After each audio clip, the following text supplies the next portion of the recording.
सभी को मेरा सादर जय सिया राम, नमस्कार, आदाब, सत श्री अकाल। अध्ययन अध्यापन की श्रृंखला में सभी छात्रों और छात्राओं, आज हम जिस टॉपिक पर बात करेंगे उसका नाम है विराम चिन्ह। सुना होगा आपने नाम तो, विराम चिन्ह। और यहाँ मेरा आपसे परामर्श है कि विराम चिन्ह जो चिन्ह शब्द है वो या तो ऐसे लिखें और या फिर ऐसे लिखें। मतलब कि चिन्ह के अंतर्गत ह आधा आता है और न पूरा आता है। इस ह पर हल चिन्ह होता है। कुछ विद्यार्थी या कुछ पुस्तकों में कई जगह ऐसे लिखा होता है जो कि अशुद्ध है। ठीक है, इस बात का विशेष ध्यान रखना। विराम चिन्ह। इसके पहले हमने कारक चिन्ह देखे थे, आज विराम चिन्ह देखेंगे। ठीक है, इसके पहले कारक चिन्ह देख लिए थे, आज विराम चिन्ह देखेंगे। यहाँ से भी हमारे एग्जाम में प्रश्न आते हैं और चूंकि ज़्यादातर विद्यार्थी इसको पढ़ते नहीं हैं और ना ज़्यादातर इस पर गौर करते। देखो जी, शाब्दिक चर्चा करूँ तो विराम का तात्पर्य होता है रुकना या ठहरना। यानी जो चिन्ह हमें ठहरने का या रुकने का संकेत देते हैं वो विराम चिन्ह कहलाते हैं। वस्तु तो होता क्या है कि जब भी कोई वक्ता अपनी बात को बोलता है या जब भी कोई लेखक अपनी कलम से कुछ लिपिबद्ध करता है तो उसको ये लगता है कि मैं जो कुछ बोल रहा हूँ, मेरा मंतव्य, मेरा उद्देश्य श्रोता तक या पाठक तक ठीक से पहुँचना चाहिए। इसलिए वो वाक्यांत में रुकता है या कई जगह वो अपनी वाणी में उतार चढ़ाव देता है। कहीं वो कम रुकता है, कहीं ज़्यादा रुकता है, कहीं पर वो पूर्ण रुकता है। यही कहलाता है विराम चिन्ह। इसका लाभ क्या होता है कि जो कुछ भी आप बोलना चाह रहे हो, आपका जो भी विषय वस्तु है वो ठीक से संप्रेषित हो जाता है और ठीक से वो श्रोता तक या पाठक तक पहुंच जाता है। ये विराम चिन्ह का उद्देश्य रहा है। लेकिन यहाँ एक बात ये भी बोल दूँ, सारे लिपि चिन्ह विराम चिन्ह नहीं होते। बात को समझने की चेष्टा करना। जैसे ये मैंने लगाया आपका पूर्ण विराम, सुनना पहले आप लोग। मैं सारे विराम चिन्ह को एक एक करके बहुत गहराई से बताऊँगा। प्रत्येक विराम चिन्ह को मैं बहुत अच्छे से आपको बताऊँगा, जिससे कि आपका परीक्षा में आया हुआ हर प्रश्न सॉल्व हो। सब इंस्पेक्टर के पर्चे में विशेष रूप से 2-3 प्रश्न विराम चिन्ह के आते हैं। तो उन विद्यार्थियों से मेरा विशेष आग्रह है, विराम चिन्ह पहचानने के भी प्रश्न आते हैं। कोई विराम चिन्ह यानी कोई संकेत दे दिया जाता है और कहा जाता है कि ये किसको डिनोट करता है, किसको इंगित करता है। तो मैं आपको 15-20 विराम चिन्ह जो है वो सारे आपके समक्ष रखूँगा। 7-8 विराम चिन्ह से जनरली प्रश्न पूछे जाते हैं, लेकिन मैं आपको सारे बताऊँगा। तो मेरा आपसे यहाँ ये कहना है कि ये पूर्ण विराम है और ये जो है इसको बोलते हैं अपूर्ण विराम और इसको बोलते हैं अर्ध विराम। और ये होती है हमारी कोमा, ये प्रश्नवाची चिन्ह है और ये होता है हमारा विश्वम्याधि बोधक। ध्यान दीजिएगा साहब, यहाँ आपने जो देखा है मैं इनको कुछ प्रकोष्ठ में लिख देता हूँ, ऐसे आपको देखने में और समझने में आसान रहेगा। ये है वास्तविकता में विराम, क्योंकि विराम का मतलब होता है रुकना। तो ये चिन्ह जो है, ये संकेत है ना, ये है विराम चिन्ह। बाकी और जितने भी चिन्ह हैं वो लिपि चिन्ह कहलाते हैं। और हमने अध्ययन अध्यापन के अंतर्गत सुविधार्थ हमने उन सबको विराम चिन्ह का नाम दे दिया, लेकिन ऐसा नहीं है। इसका नाम है पूर्ण विराम। पहले मैं आपको सारे सिंबल, सारे संकेत बता देता हूँ, तदुपरांत में एक एक की डिटेल से व्याख्या करूँगा। मैं आपको यहाँ फिर कहूँगा, विराम चिन्ह से वाक्य देख करके तो पूछा ही जाता है कि इसमें कौन सा विराम चिन्ह लगेगा या किस वाक्य के अंतर्गत। आपको मैं ये बता रहा हूँ कि विराम चिन्ह से प्रश्न आखिर कैसे पूछे जाते हैं। तो या तो वाक्य देख करके पूछता है कि बताओ इसमें कौन सा विराम चिन्ह का प्रयोग होना चाहिए, या पूछता है कि किस वाक्य के अंतर्गत विराम चिन्ह का शुद्ध या अशुद्ध प्रयोग हुआ है। इसके अलावा एक विधा और ये प्रश्न पूछने की, वैसे भी प्रश्न मैंने पर्चों में देखे हैं और आपने भी देखा होगा अगर अध्ययन किया है तो, वो संकेत दे करके पूछ लेता है कि बताओ इसमें से कौन सा ये चिन्ह किसको डिनोट कर रहा है, किसको इंगित करता है या किस प्रकार का विराम चिन्ह है। ठीक है, तो मैंने यहाँ पर ये अच्छा सिंबल या अच्छा संकेत लिखे आपके सामने। ये तो कहलाते हैं हमारे विराम चिन्ह, क्योंकि इनसे ही रुका जाता है। विराम चिन्ह का आशय क्या है? ठहरना। विराम का तात्पर्य क्या है? रुकना। और ये होता है विद्यार्थियों अपूर्ण या न्यून या उपविराम। क्या है जी? अपूर्ण विराम भी बोलते हैं इसको। क्या बोल देते हैं? अपूर्ण विराम भी बोल देते हैं और क्या बोल देते हैं, उपविराम भी बोलते हैं और न्यून विराम भी बोल देते हैं, जिसका सिंबल या संकेत ये होता है, ये होता है विद्यार्थियों अर्ध विराम, अर्ध विराम। और ये होती है आपकी कॉमा, जिसको हम बोल देते हैं अल्प विराम। और ये तो आप सब जानते ही हो, प्रश्नवाची चिन्ह है, ठीक है। और ये जो है विश्वम्याधि बोधक है।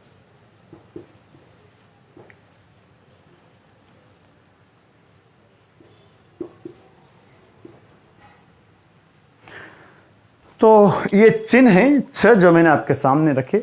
मैं चाहूँगा आप इनको नोट करें और ध्यान भी रखना, क्योंकि यहाँ से आपका प्रश्न पूछा जाता है। चिन्ह आपको याद रहना चाहिए कि अमुक चिन्ह का नाम क्या है। अगर आपको नाम याद है तो आप आसानी से उसके बारे में आगे बात भी बता सकते हैं। अब मैं जो करना चाह रहा हूँ, ये विराम चिन्ह है, क्योंकि इनसे वस्तुतः रुका जाता है। अब इसको मैं एक कर देता हूँ और दूसरा देखो, विरामेतर, विरामेतर लिपि चिन्ह। मैंने आपको कहा कि चिन्ह आप दोनों विधा में से कैसे भी लिख सकते हो, ऐसे भी लिख सकते हो, ऐसे भी लिख सकते हो। मैं दोनों विधा का प्रयोग कर रहा हूं। सबसे पहले इसको आप समझ लीजिए छात्रों, विरामेतर संधि करेंगे तो विराम धन इतर, इतर का मतलब होता है परे। अगर मैं इस शब्द की संधि करूं तो विराम धन इतर, जिन विद्यार्थियों ने मेरे सानिध्य में संधि पढ़ी है या जिन्होंने वीडियो से देखी है, मैंने संधि के सारे वीडियो डाल रखे हैं, ध्यान रखिएगा, सारे वीडियो देख लेना उससे। तो विराम धन इतर, इतर का मतलब होता है परे, इतर का मतलब होता है भिन्न, जो विराम से भिन्न है। तो वस्तुतः अब जितने भी संकेत है, जैसे मान लो हम यहाँ पर बात करते हैं, ये विवरण चिन्ह है, आगे बताऊंगा। अब इसमें कौन सा रुक रहे हो, ये त्रुटि चिन्ह है या हंस पद है या काक पद है, तो इसमें कौन सा रुक रहे हैं। तो ये वास्तविकता में विराम का काम नहीं करते, बल्कि ये तो विराम से भिन्न लिपि चिन्ह है, लेकिन हमने अध्ययन अध्यापन में इनको विराम चिन्ह ही बोल दिया। तो मैं भी आपको यहाँ पर बार बार इन सबको विराम चिन्ह के नाम से ही संबोधित करूँगा। तो विरामेतर जो चिन्ह है, पहले मैं आपको एक बार वो सारे विरामेतर चिन्ह बता दूँ और वो लिखा दूँ, जिससे आपको सुविधा रहेगी। ठीक है, ठीक है साहब। तो अब कुछ विरामेतर चिन्ह हैं, उनकी भी मैं आपसे चर्चा कर लेता हूं, जिसके अंतर्गत पहला अगर मैं आपसे कहूं तो अवतरण, इसको और बोल देते हैं उद्धरण चिन्ह।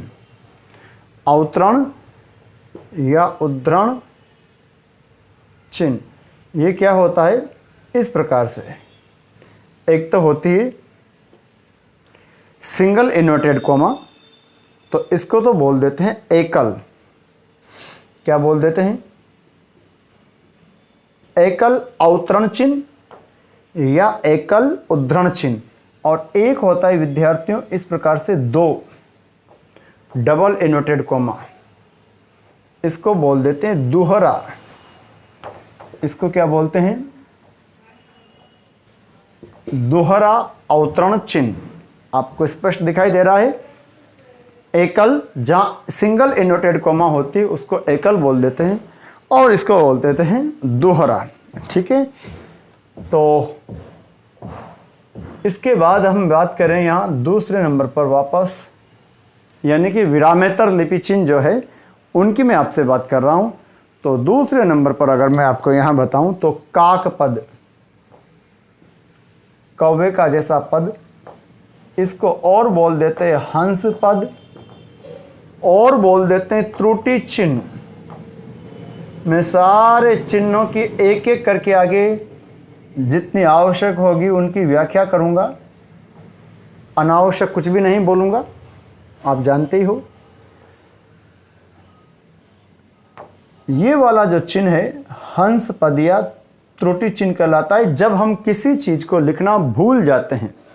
जब हम किसी चीज को, देखो ये वाला तो कौन सा हो गया, इन्वर्टेड कोमा, ये एकल और ये दोहरा, और ये जो मैंने बनाया है इसको बोलते हैं काक पद, हंस पद या फिर त्रुटि चिन्ह इसे कहा जाता है। ठीक,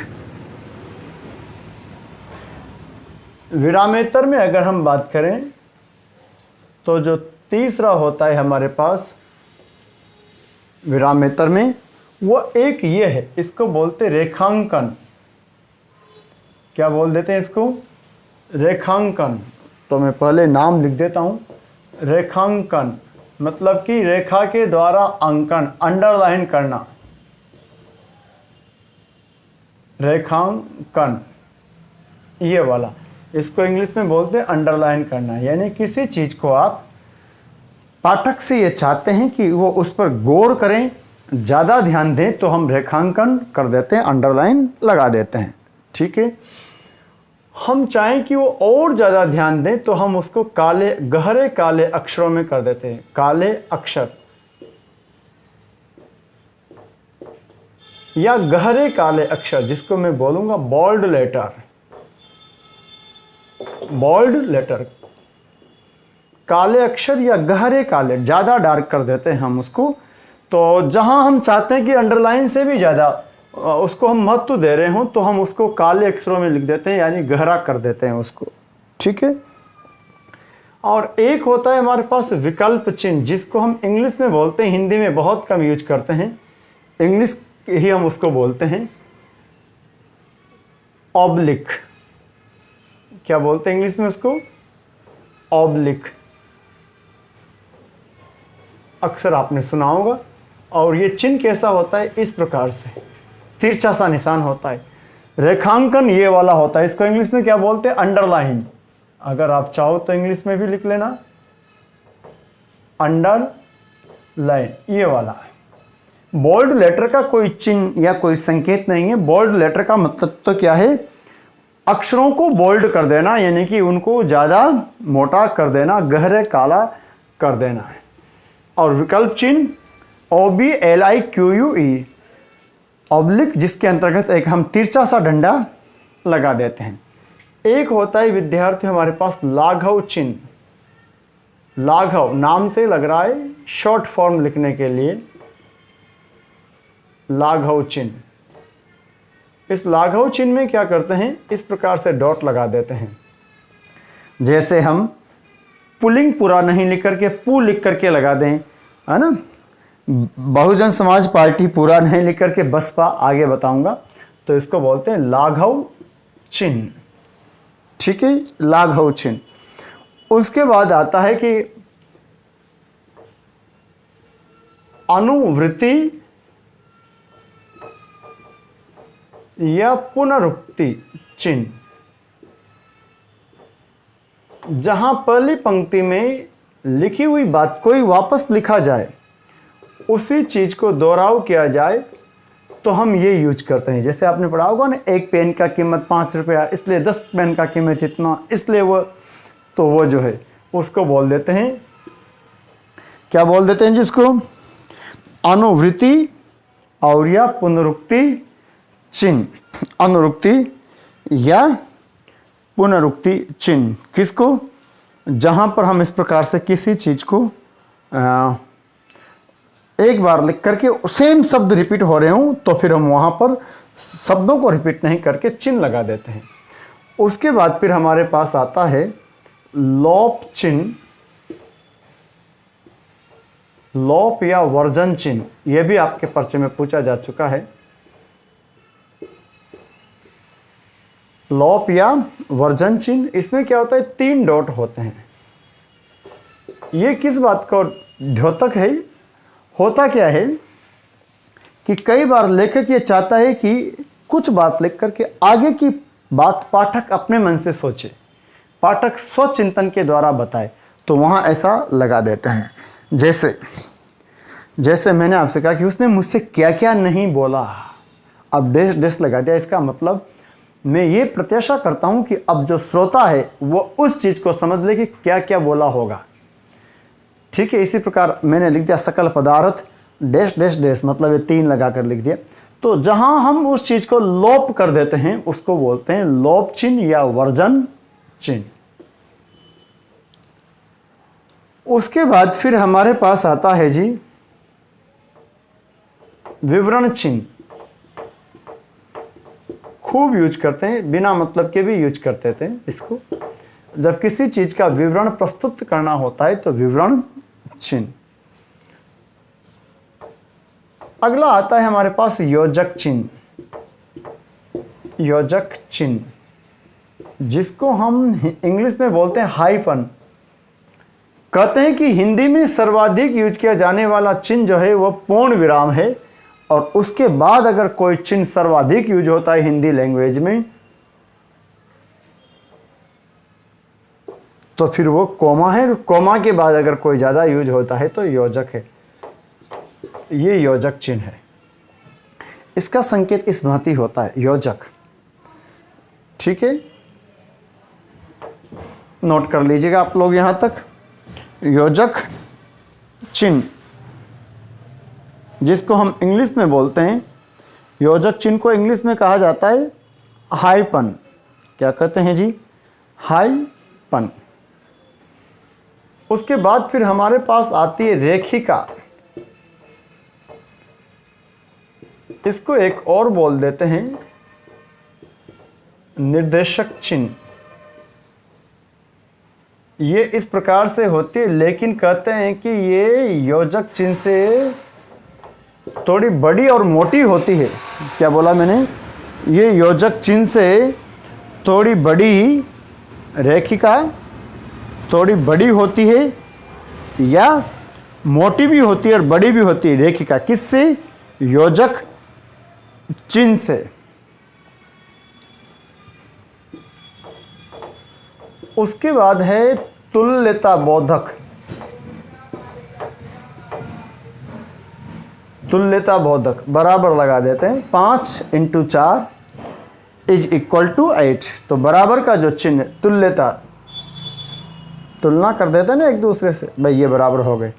संकेत सूचक,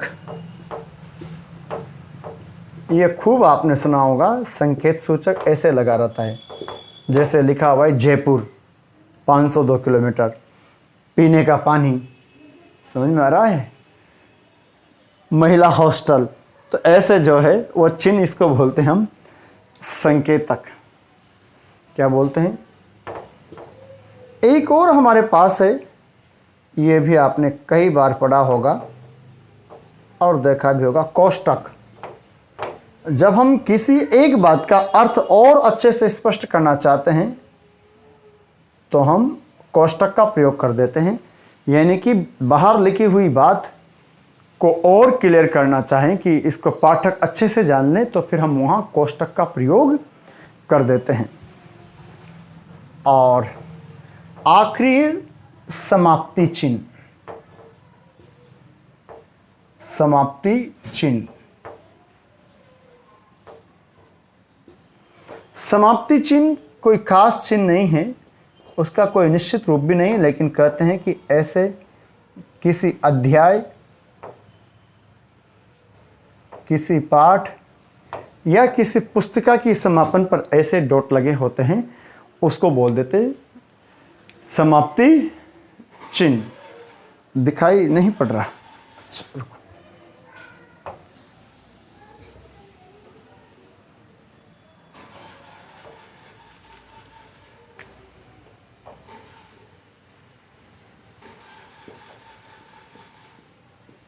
समाप्ति चिन्ह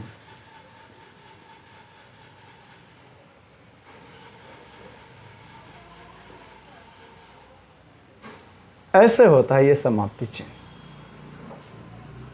जब किसी अध्याय वगैरह की समाप्ति करनी होती है तो वहां पर हम लगा देते हैं समाप्ति चिन्ह। मैं सबसे पहले आपसे ये उम्मीद करूंगा कि 6 तो ये विराम चिन्ह है, और उसके बाद 15 विरामेतर। कम से कम इन चिन्हों को आप अवश्य याद रखना, उनका नाम सहित याद रखना। उसको नाम से आप इसकी स्क्रीनशॉट ले लो, लिख लो। स्क्रीनशॉट क्या ले लो, लिख लो, काम आएंगे। वो चिन्ह को देकर पूछ लेता है, और आपको मैं आश्वस्त करता हूँ अगर चिन्ह का, विराम चिन्ह से कोई प्रश्न आएगा तो फिर इनसे भिन्न नहीं होगा।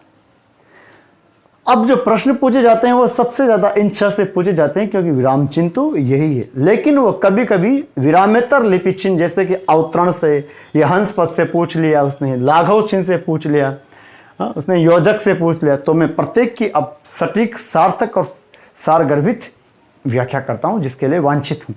ठीक है, तो ये थे विराम चिन्ह जो हमारे एसआई के पाठ्यक्रम में है। हटाता हूँ मैं सारे चिन्हों को, आप नोट कर लेना, फिर एक एक करके आगे बढ़ेंगे ना। ये विराम चिन्ह है, और ये 15 जो लिखे ये विरामेतर।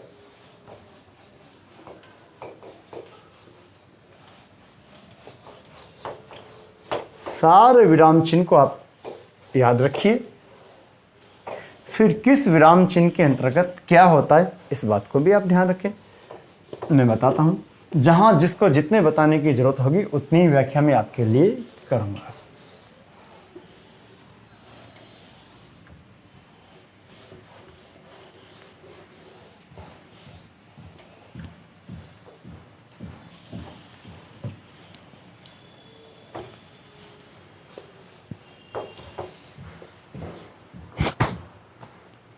तो बढ़ते हैं विराम चिन्ह में। सबसे पहले पूर्ण विराम, इसका सिंबल क्या होता है जी, इस प्रकार से होता है। हिंदी में सर्वाधिक यूज किया जाने वाला चिन्ह है विराम चिन्ह।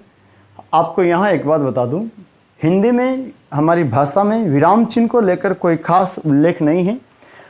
हमारी हिंदी में केवल 2, 3, 4 चिन्ह प्रचलित है, लेकिन जैसे हिंदी इंग्लिश के संपर्क में आई तो इंग्लिश वाले तमाम चिन्ह भी हिंदी में आ गए।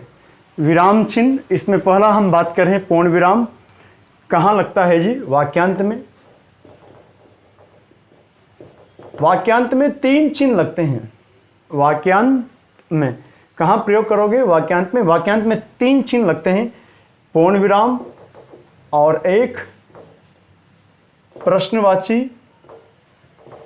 और विस्मयादिक। तो इनको छोड़कर, बात को समझना, प्रश्नवाची और विस्मयादिक को छोड़कर वाक्यांत में यूज किया जाने वाला चिन्ह कौन सा है जी, पूर्ण विराम। क्या बोला मैंने, वाक्यांत में यूज किया जाता है, लेकिन प्रश्नवाची और विस्मयादि को छोड़ करके वाक्यांत के अंतर्गत यूज किया जाता है। उदाहरण के माध्यम से देखिए और आप लोग समझिए। उदाहरण देखो,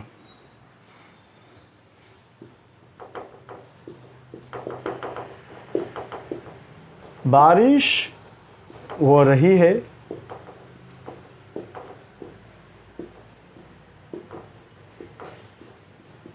वह कल आएगा, वह कल आएगा। आप पढ़ाई कर रहे हो,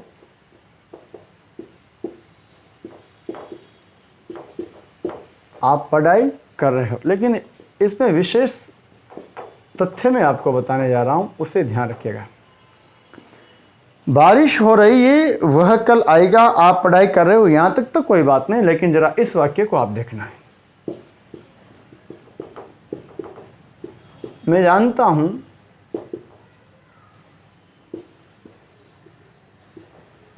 कि आप, मैं जानता हूं कि आप मुझसे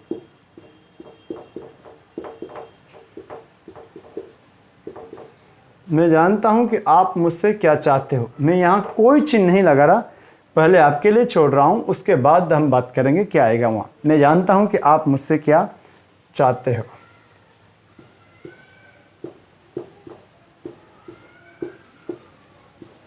वो जानती है कि आप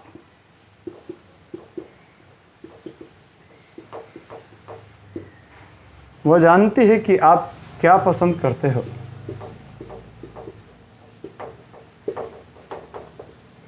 मैं कोई चिन्ह नहीं लगा रहा,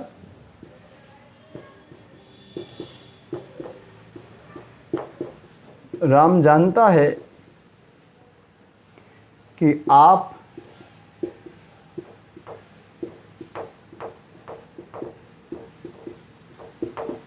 कैसे पढ़ते हो। 3 वाक्य विद्यार्थियों मैंने आपके समक्ष पट पर लिखे, आप ठीक से पढ़ो। मैं जानता हूँ कि आप मुझसे क्या चाहते हो। वो जानती है कि आप क्या पसंद करते, वो जानते कि आप क्या पसंद करते हैं, वो जानते कि आप क्या पसंद करते हैं, और राम जानता है कि आप कैसे पढ़ते हो। मेरा प्रश्न आपसे पहला सिंपल इतना है कि इनके पीछे क्या लगाऊं। आप मुझे इस बात के लिए बता दीजिए कि मुझे इनके पीछे क्या लगाना चाहिए, मतलब कि पूर्ण विराम लगाऊं या फिर प्रश्नवाची चिन्ह लगाऊं। बता दीजिएगा आप लोग फटाफट मुझे इनके पीछे क्या लगाना चाहिए।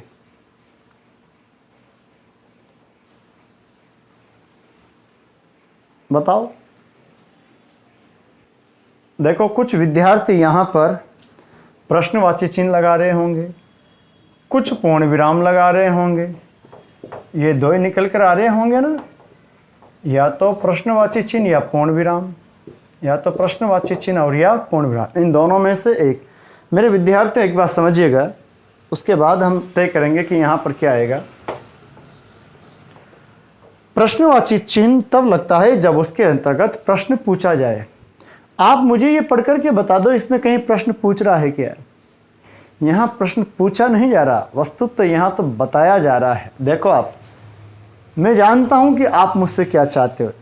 Whenever someone tells you, I know what you want to me, जब कोई आपसे कभी ये कहता है कि मैं जानता हूँ कि आप मुझसे क्या चाहते हो, it means he knows what you want। इसका तात्पर्य यही हुआ कि वो ये जानता है कि आप क्या चाहते हो। तो जब मैं आपसे कहता हूँ कि I know what you want to me, आप मुझसे क्या चाहते हो ये मैं जानता हूँ, इसका अर्थ ये हुआ कि जो आप चाहते हो ना वो मैं जानता हूँ। तो भाई मैं प्रश्न पूछ कहाँ रहा, मैं तो बता रहा हूँ। प्रश्न का तात्पर्य होता है किसी जिज्ञासा को शांत करने के लिए कोई वक्तव्य बोलना। आपका नाम क्या है, आप कितना दूध पीते हो, आप कब उठते हो, आप पढ़ते कैसे हो, दीज आर द क्वेश्चंस। क्योंकि मैं कुछ पूछना चाह रहा हूं, I just want to know. लेकिन इनमें मैं बता रहा हूं, मैं जानता हूं कि आप मुझसे क्या चाहते हो, यानी जो चीज आप मुझसे पहन चाहते हो, इसका मतलब मुझे मालूम है। तुम्हें क्या पसंद करते हो तुम वो जानती है, तुम्हें कहने की जरूरत ही नहीं, वो तो जानती है कि तुम्हें क्या पसंद है। यस, और राम जानता है कि आप कैसे पढ़ते हो। 100 बातों की एक बात, इन सभी वाक्यों में विद्यार्थियों प्रश्नवाची चिन्ह लगाने की भूल मत करना। यहाँ आपसे मेरा परामर्श है कि आप यहाँ पर प्रश्नवाची चिन्ह नहीं बल्कि पूर्ण विराम का प्रयोग करोगे, ये आपका वाक्य शुद्ध हो जाएंगे। ठीक है, अब आगे बढ़ें। पूर्ण विराम के बाद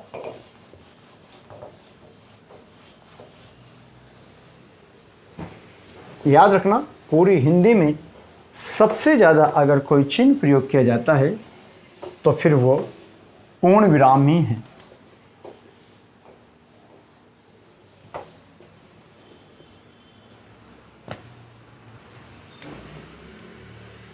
दूसरा, अपूर्ण विराम, और क्या लिखा है इसको, न्यून विराम, और क्या लिखा, उपविराम। काफी सारे नाम हो गए इसके। जरूरी है आपको किसी भी नाम से ये पूछा जा सकता है। इसका सिंबल क्या बताया था जी, ये 2 बिंदु, ये 2 बिंदु किसका संकेत है, अपूर्ण विराम या न्यून विराम या उपविराम का। ठीक है, कहाँ यूज करते हैं, किसी उद्धरण, मतलब कि दिया गया उदाहरण, किसी उद्धरण का अभिप्राय स्पष्ट हेतु, किसी उद्धरण का अभिप्राय स्पष्ट हेतु या वक्तव्य के पृथक्करण के लिए। वक्तव्य का मतलब होता है कथन, statement, whatever is spoken by the speaker, that is वक्तव्य, statement, वक्तव्य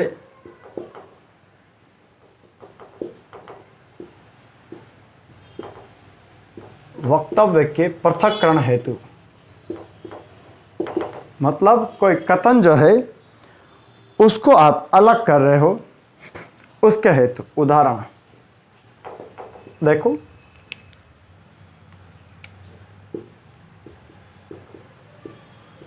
कामायनी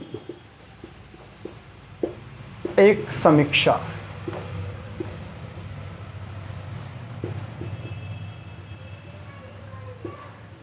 रामचरितमानस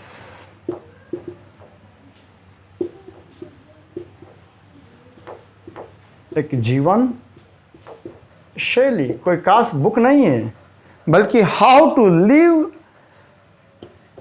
अ हैप्पी लाइफ।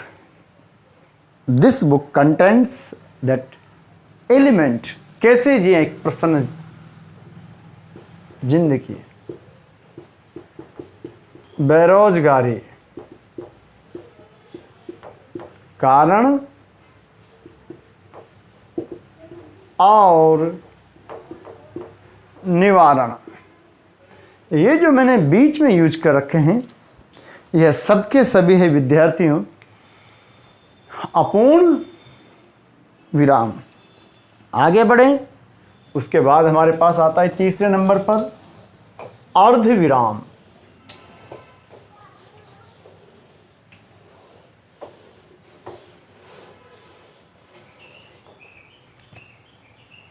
तीसरे नंबर पर आता है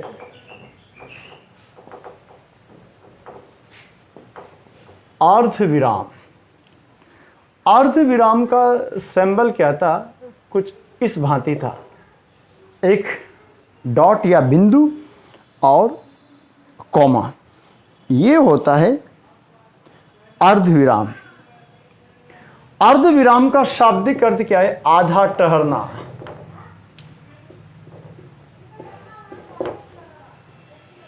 आधा रुकना, मतलब कि अल्प विराम से तो ज़्यादा और अपूर्ण विराम से कम, तो आधा रुकना। यानी कि अपूर्ण विराम, अब इसके पहले जो पढ़ा था ना अपूर्ण विराम, अपूर्ण विराम से कम और अल्प विराम से अधिक ठहराव। क्या कहा जी? अपूर्ण विराम से तो कम, अपूर्ण विराम से कम और अल्प विराम से अधिक ठहराव होता है। वस्तुतः आजकल इसका प्रयोग ही कम करने लग गए, लगभग न के बराबर। कोई जानकार व्यक्ति करते हैं और त्रुटि भी नहीं मानी जाती उसकी। इसकी जगह हम अल्प विराम से ही काम लेते हैं। वस्तु तो होता क्या है कि जहां पर बड़े वाक्य होते हैं, लंबे वाक्य होते हैं, दो उपवाक्य होते हैं जो एक दूसरे से सर्वथा स्वतंत्र होते हैं, लेकिन एक ही वाक्यांतर्गत होने के कारण वो एक साथ भी होते हैं, तो उनको अलग करने के लिए हम अर्ध विराम का प्रयोग करते हैं। पुनः मेरी बात को सुनिए, जो बड़े वाक्य होते हैं, लंबे वाक्य होते हैं और जहां दो उपवाक्य हों बड़े, उनको अलग करने के लिए, जो कि अर्थ की दृष्टि से सर्वथा एक दूसरे से स्वतंत्र होते हैं, लेकिन एक ही वाक्यांतर्गत होने के कारण एक वाक्य में भी वो होते हैं, तो वहां पर हम प्रयोग करते हैं अर्ध विराम का। और एक प्रैक्टिकल बात यह है कि वर्तमान में अर्ध विराम का प्रयोग कम होता जा रहा है, क्योंकि हम उसके स्थान पर अल्प विराम से काम चला लेते हैं। ठीक है, इसके हम उदाहरण आपको बताते हैं। देखो,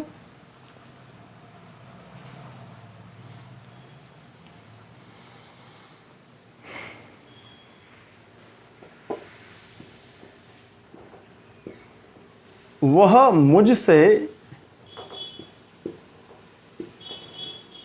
पैसे ले गया,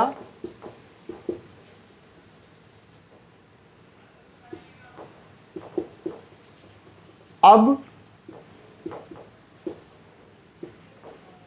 डकार भी नहीं ले रहा। भाव समझ गए? वो मुझसे पैसा ले गया, अब डकार भी नहीं ले रहा, मतलब पैसा तो ले गया लेकिन अब वो मुड़कर नहीं देख रहा। अब यहां हमने लगा दिया अर्धविराम। मैं एक बार पुनः आपसे कहूंगा, यहां हम अर्धविराम की जगह अल्पविराम माने कि कोमा का प्रयोग भी कर सकते हैं और वो प्रचलित है। ठीक है, अच्छा, उसको हम सामान्यतया उसको अशुद्ध भी नहीं मानते, ऐसा भी नहीं मानते कि वो लगा दिया तो वो अशुद्ध हो जाता है। उसके बाद एक और बहुत प्यारा सा सेंटेंस देखो, अध्यापक का सबसे बड़ा धर्म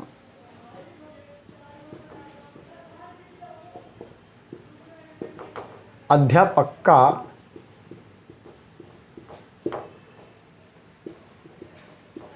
सबसे बड़ा धर्म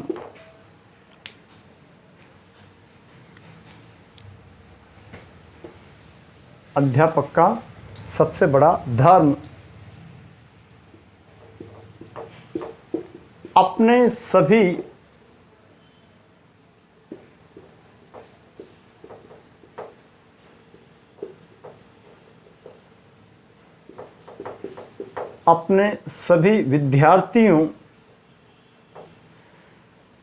सभी विद्यार्थियों का सही मार्गदर्शन करना है। सही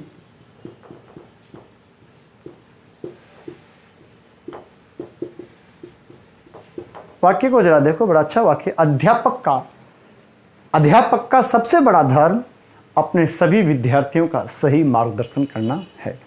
तो ये था विद्यार्थियों कौन सा जी? अर्ध विराम। अब हमारे पास आता है कौन? अल्प विराम। हटाता हूं मैं इसको, आप नोट कर लिया करो। देखो, जिसने वीडियोज को ठीक से देखा होगा, पेन कॉपी लेकर देखा होगा, तो मैं आपसे बोल रहा हूं प्रश्न अवश्य बन रहे होंगे। चौथा, अल्प विराम जिसको हम कोमा बोलते हैं,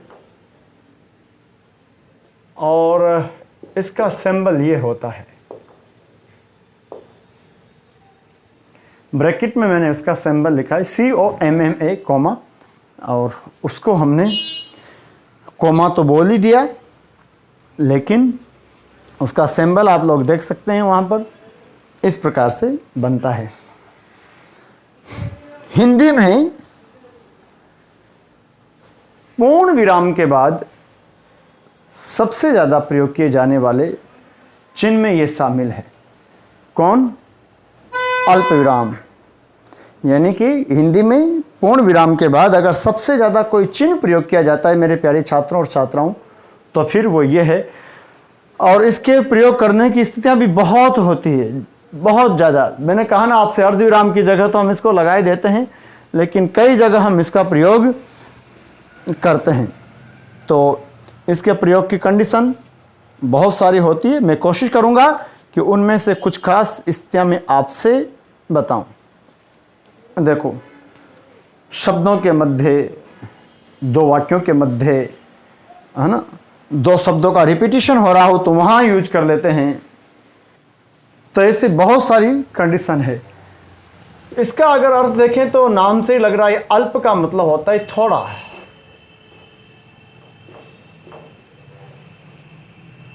थोड़ा सा ठहरिए। मैं इसको उदाहरणों के माध्यम से क्लियर करूंगा तो बेटर रहेगा। देखो आप, गंगा, गीता। अब ये जो और है, इसके पहले मैंने कोमा लगाया, ध्यान रखना। गंगा, गीता, और जब दो से ज़्यादा शब्द होते हैं तो वहाँ अंतिम शब्द के पहले और लगाते हैं, बाकी के पहले कोमा लगाते हैं। गंगा, गीता और गायत्री, गंगा, गीता और गायत्री तीनों कलिकाल में, कलिकाल मतलब कलयुग, गंगा, गीता और गायत्री तीनों कलिकाल में,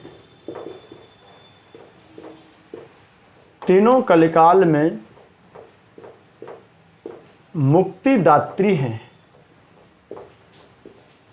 बहुत खूबसूरत सा वाक्य लिखा है, गंगा, गीता और गंगा, गीता और गायत्री तीनों कलिकाल में मुक्ति दात्री हैं। तीनों कलिकाल में मुक्ति दात्री हैं।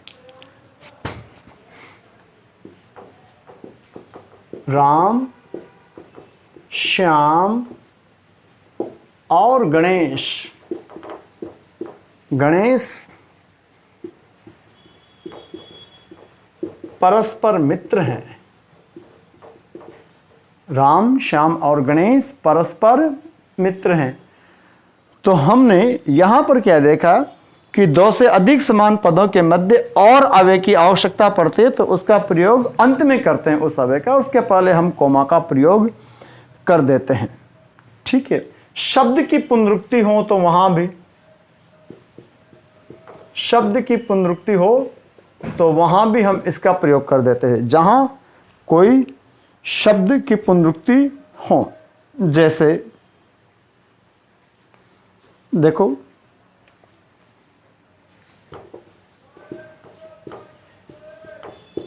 शब्द की पुनरुक्ति जहां हो, देखो देखो। अब यहां मैं लगा रहा हूं इसको, क्या कहा जी? देखो देखो। अब मैंने देखो देखो के बीच तो योजक चिन्हाईपन लगाया, लेकिन यहां गौर करो। देखो देखो, वह गिरने वाला है, वह, और अंत में लगाया है विद्यार्थी मैंने पूर्ण विराम। देखो देखो, वह गिरने वाला है, अंत में मैंने लगाया है पूर्ण विराम। समझ रहे हो? इसी प्रकार किसी वाक्य के अंतर्गत हाँ या ना से वाक्य शुरू हो। जैसे नहीं, मैं ऐसा नहीं, मैं ऐसा नहीं कर सकता, नहीं मैं ऐसा नहीं कर सकता, नहीं मैं ऐसा नहीं कर सकता। और यदि वाक्य हाँ से शुरू हो, हाँ, तो यहां भी कोमा लगेगा, ध्यान रखना। हाँ मैंने भी, हाँ, हाँ मैंने भी। अब जुगाड़ मत लगाना कुछ भी। हाँ मैंने भी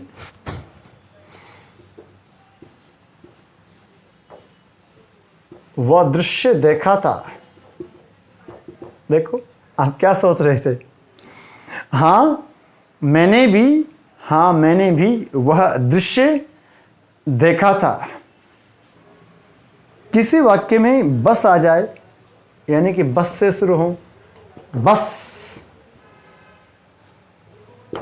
बहुत हो गया। क्या लिखा जी?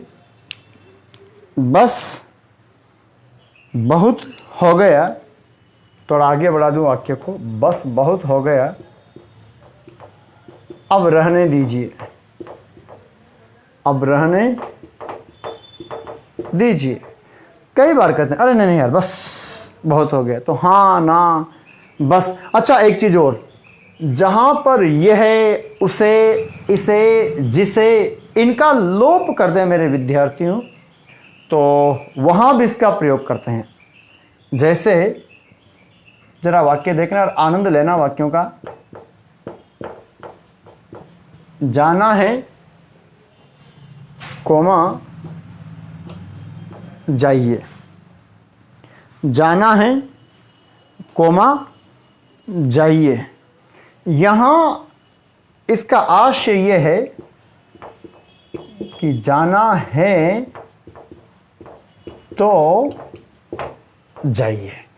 अब अपन ने क्या किया है कि पूर्ण विराम तंत्र में लगाया है, लेकिन यहां कोमा लगा दिया, और कोमा लगाते ही फिर हमें तो लगाने की आवश्यकता नहीं पड़ी।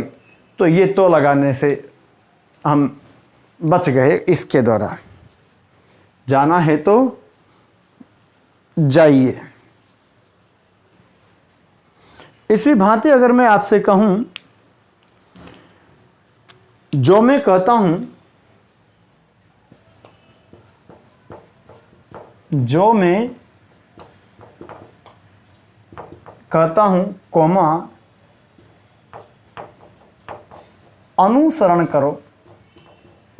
देखो आप क्या लिख दिया, जो मैं कहता हूं कॉमा अनुसरण करो, यहां छुप रहा है उसका।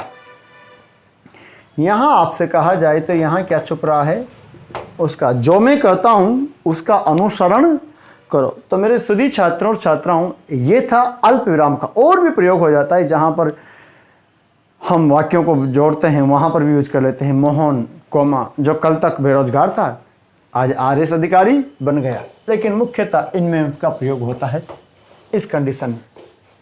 तो ये 4 थे। मैं एक बार फिर चाहूंगा, सबसे तो मैं नहीं, लेकिन उन विद्यार्थियों से जो जिज्ञासु हैं, जो तल्लीनता से, तत्परता से दक्षित होकर के, बिल्कुल जिससे कहते हैं ना डू और डाई की कंडीशन में जाकर के एग्जाम की प्रिपरेशन कर रहे हैं, उन सबसे मेरा आग्रह है कि प्लीज़ कॉपी पेन लेकर के देखना, थोड़ा सा परामर्श का फॉलो करना, तो लाभ में रहोगे। बहुत सारे विद्यार्थी लाभान्वित हो चुके।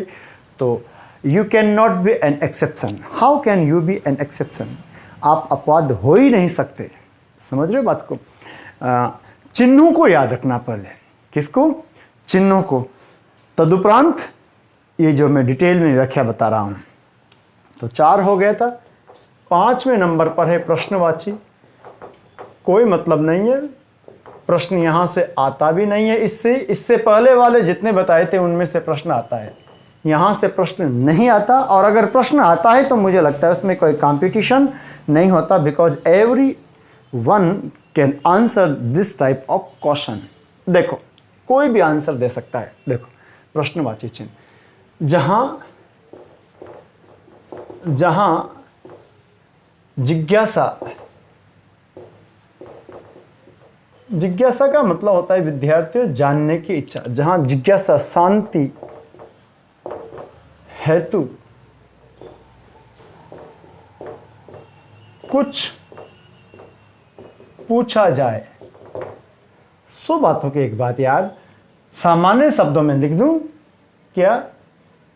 जहां पर प्रश्न पूछा जाए, where a question is asked, that is known as interrogative sentence, and we should use interrogation mark in these sentences.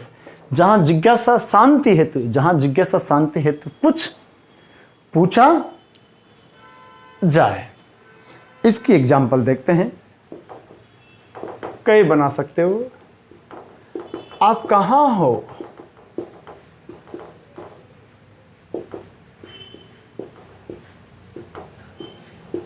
आपने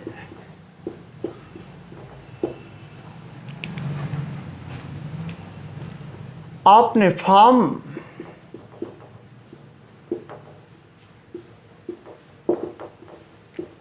भर दिया क्या? आपने फॉर्म भर दिया क्या? और यदि आप किसी के साथ रिलेशन में हो तो प्यार से पूछती है ना,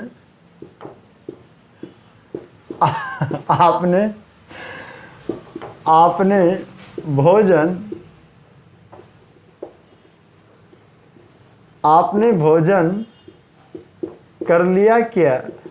देखो, आपने फॉर्म भर दिया क्या? आपने भोजन कर लिया क्या? और मैं तो सिंपली इतना पूछता हूं, आप कैसे पढ़ते हो? Have you done your work?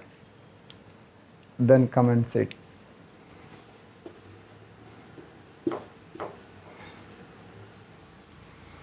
आप कैसे पढ़ते हो?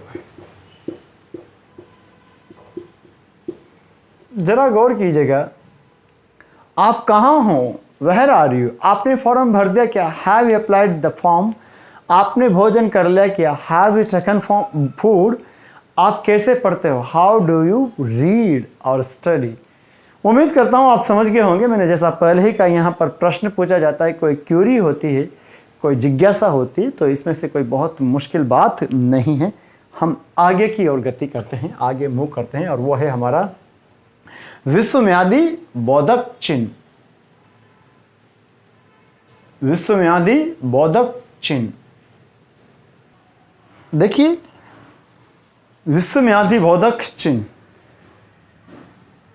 प्रश्नवाची और साधारण वाक्यों को छोड़कर जहां भावपूर्ण अभिव्यक्ति की जाती है तो वहां विस्मयादि बोधक चिन्ह का प्रयोग किया जाता है। प्रश्नवाची और साधारण प्रश्नवाची और साधारण कथनों को छोड़कर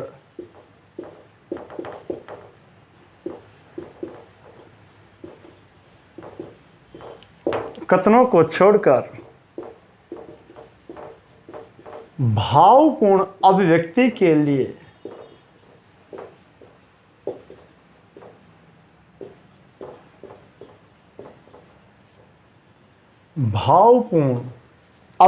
के लिए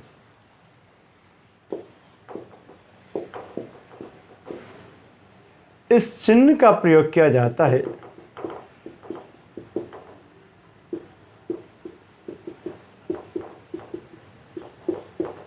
इस चिन्ह का प्रयोग किया जाता है। इस चिन्ह का प्रयोग किया जाता है कहां कहां?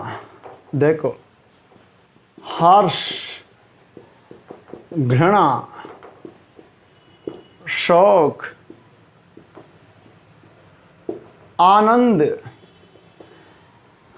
हर्ष, शोक, घृणा, दुख भी हो सकता है, हालांकि शोक और दुख एक ही होता है। गलानी आपकी हो सकती है आदि। एक बात बताऊं जी, इस विस्मयादि का मतलब ही क्या है? विस्मय धन आदिक। विद्यार्थियों, विस्मय का तात्पर्य होता है आश्चर्य। जहां आश्चर्य आदि का भाव हो तो आश्चर्य के अंतर्गत ये सारी चीजें कैसे आई? आश्चर्य हमेशा पॉजिटिव चीजों से हो, कोई आवश्यक नहीं है, नेगेटिव से भी हो सकता है। आश्चर्य का तात्पर्य होता है कि जिन चीजों पर हम सहसा यकीन ना करें, एकाएक यकीन ना करें। कोई आपका मित्र तैयारी कर रहा है, आपको सूचना मिली कि यार वो आरएस बन गया, आपको यकीन है, क्या बोले, क्या बात करें, बन गया? अरे ऐसा कैसे हो गया? कल आपको मिला था, आज सूचना मिली कि वो नहीं रहा, तो फिर वहां आप क्या बोलोगे? अरे वो नहीं रहा। कहने का मेरा आशय यह है कि आश्चर्य किसी भी स्थिति में हो सकता है, दुख में हो सकता है, हर्ष में हो सकता है, आनंद में हो सकता है, शोक में भी हो सकता है, गलाने के अंतर्गत भी हो सकता है। ध्यान रखना साहब। काश, उदाहरण देखेंगे आप, उदाहरण का मजा लेना। काश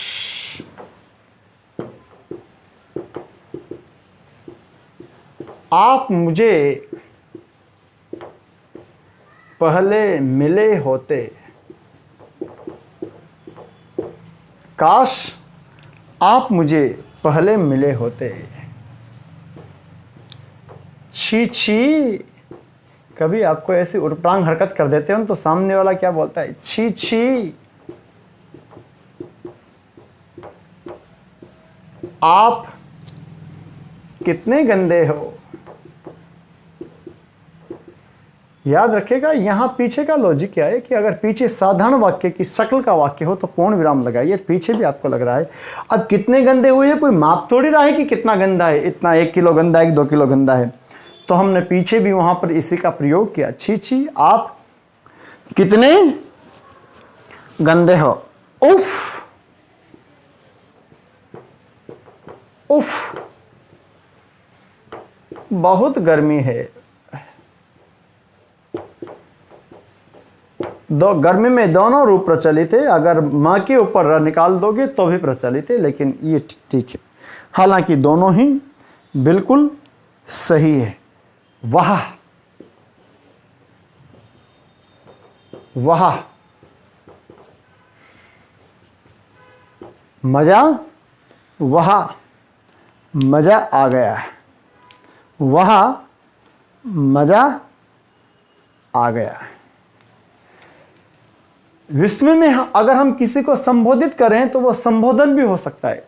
जैसे संबोधन कारक में कहा था ना मैंने, तो अगर मैं आपसे कहूं हे राम, हे राम सबका भला करना, हे राम सबका भला करना।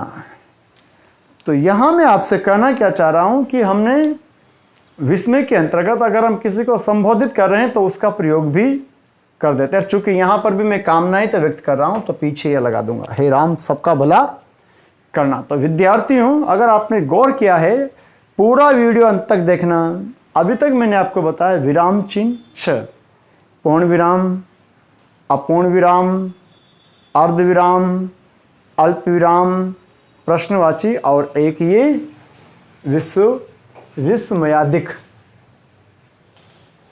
ठीक है, अब हम आगे जो विरामेतर चिन्ह है, जो विरामेतर चिन्ह है मतलब कि विराम से भिन्न जो चिन्ह है उन सब पर चर्चा करेंगे। हालांकि उनसे एग्जाम में प्रश्न कम आते हैं पर आते अवश्य हैं। अब उनको हम बहुत ही सटीकता से संक्षिप्तता में देखेंगे, जैसे प्रश्न आते हैं बस उतनी सी बात करेंगे। तो विरामेतर चिन्ह के अंतर्गत सबसे पहले हम बात करते हैं, जो हमने आपको लिखाया भी है श्रृंखलाबद्ध तरीके से। तो मैं यहाँ आपको बात करूँ, छठा हो गया था तो मैं उसको विरामेतर को अलग अलग नहीं करके एक साथ ही लिखा रहा हूँ। अवतरण चिन्ह, अवतरण और या उद्धरण, इसको आप यूं भी लिख सकते हो, द में हल चिन्ह लगाइए, उदाहरण, उदाहरण नहीं उदाहरण, वस्तुतः व्यंजन संधि हो रही है, उत्धन हरण, उद्धरण चिन्ह। ठीक है, ये दो प्रकार का होता है, एक हरा, दो प्रकार का होता है। एक हरा, जिसको एक हरा को और क्या कह सकता हूं, एकल अवतरण या उद्धरण चिन्ह, और एक होता है दोहरा। इसका संकेत क्या होता है जरा वो देखते हैं पहले। तो ये इसका संकेत होता है, संकेत आप विशेष रूप से याद रखिएगा, बहुत अच्छे से बता रहा हूं, संकेत याद रखिएगा इसका। तो एकल अवतरण चिन्ह क्या होता है, सुन लीजिएगा साहब, कि single inverted comma, it is known as single inverted comma in English, but you know there is double inverted comma is also in English, that's why it is in Hindi। Single तो है से, एकल तो है से, दोहरा भी है। तो एकल कहाँ लगता है, किसी व्यक्ति का उपनाम हो, लेखक का नाम हो, पुस्तक का नाम, यानी कि विशिष्टता प्रदान कर दे, उसको जोर दे दें, विशेष बना दें। तो शब्द की विशिष्टता बताने के लिए उपनाम या फिर लेखक, कविता आदि का, लेख, कविता आदि का शीर्षक के लिए। तो किसके लिए, सबसे पहले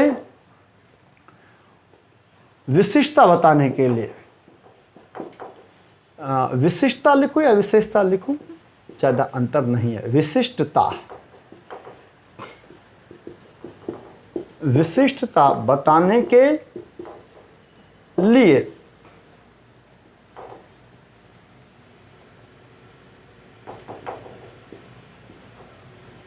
लेखक के उपनाम, लेख, कविता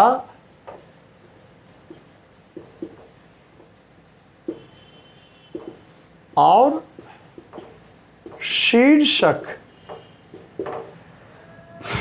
आदि के लिए, आदि के लिए।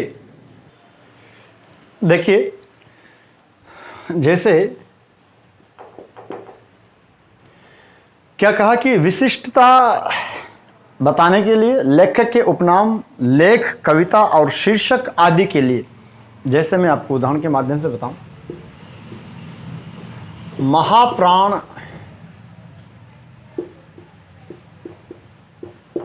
महाप्राण निराला महान साहित्यकार थे। महाप्राण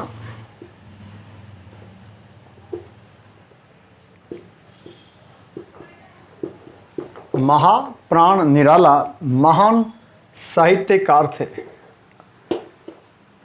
एकल अवतरण चिन्ह लगाए।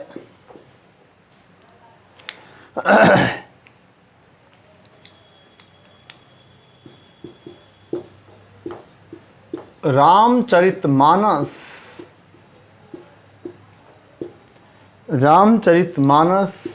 मेरी या मेरा प्रिय ग्रंथ है। देखो, ग्रंथ पुल्लिंग में आता है, पुस्तक होती तो स्त्रीलिंग बोल देता। रामचरितमानस किस में लगाया जी? Single inverted comma. रामचरितमानस मेरा प्रिय ग्रंथ है।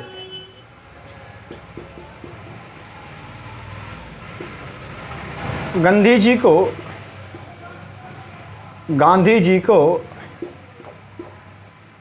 बापू भी कहा जाता है।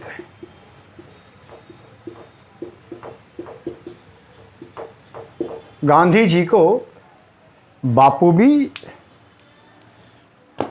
कहा जाता है। तो ऐसे हम सिंगल इन्वर्टेड कॉमा का प्रयोग कर लेते हैं। अब हमारे पास है एक और दोहरा अवतरण चिन्ह, उसे भी देख लेते हैं।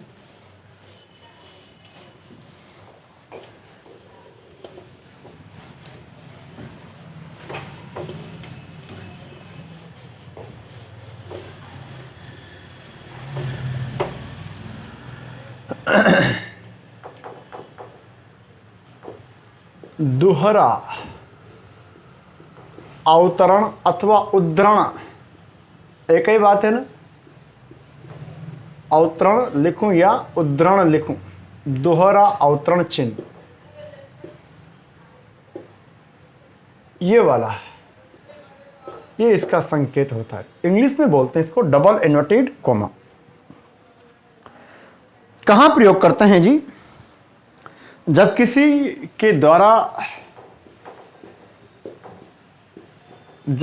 वक्ता के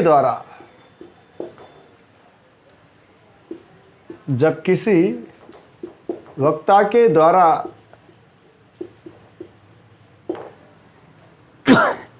कही गई बात को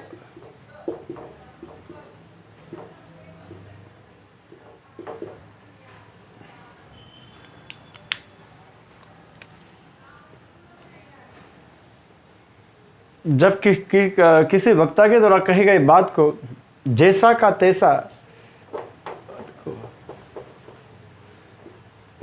एक नया शब्द को जस का तस बोलना या लिखना हो। जरा देखो, जब किसी वक्ता के द्वारा कही गई बात को जस का तस बोलना या लिखना हो, यानी वक्ता ने कुछ कहा और आप जैसा का वैसा उसको बोल रहे हो, तो फिर दोहरा आएगा। जैसे गांधी जी ने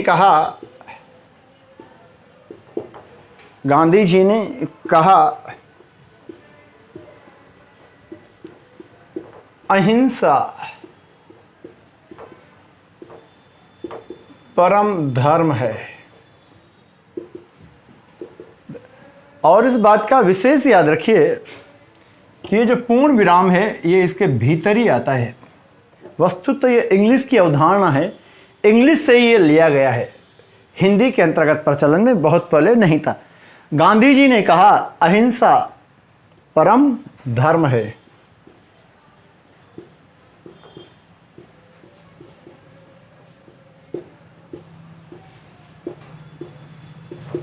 प्रधानमंत्री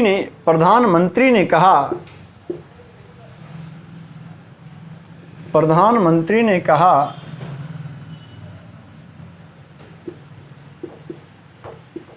न खाऊंगा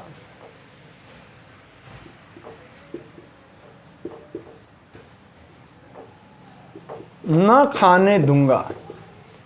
अब ये उनके मुंह से निकला हुआ है, न खाऊंगा न खाने दूंगा। अगर आपने थोड़ा इंग्लिश पढ़ा हो तो आपको विदित होगा नारेशन के अंतर्गत, जैसे he said to me I am not a player. जरा गौर कीजिएगा, तो ये जो कोटेशन है, ये जो कथन है, ये इस ही के द्वारा निकला हुआ है। ही सेड टू मी, उसने मुझसे कहा आई एम नॉट अ प्लेयर। तो यहां आपने देखा ये हमने डबल इन्वर्टेड कॉमा में लिखा है, और ये डबल इन्वर्टेड कॉमा में इसीलिए लिखा है चूंकि ये वक्ता के द्वारा कही गई बात को जस का तस बयां कर रहा है। क्या बोल रहा हूं जी?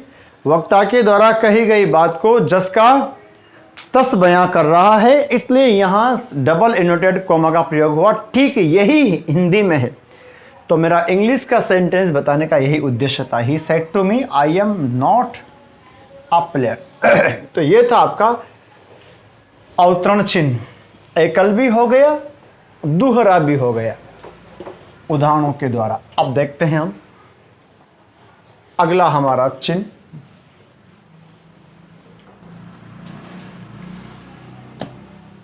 देखो,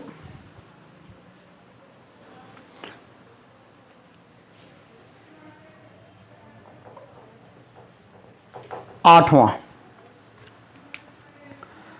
काकपद, हंसपद, स्मरण चिन्ह या त्रुटि चिन्ह। कितने नाम है इसके?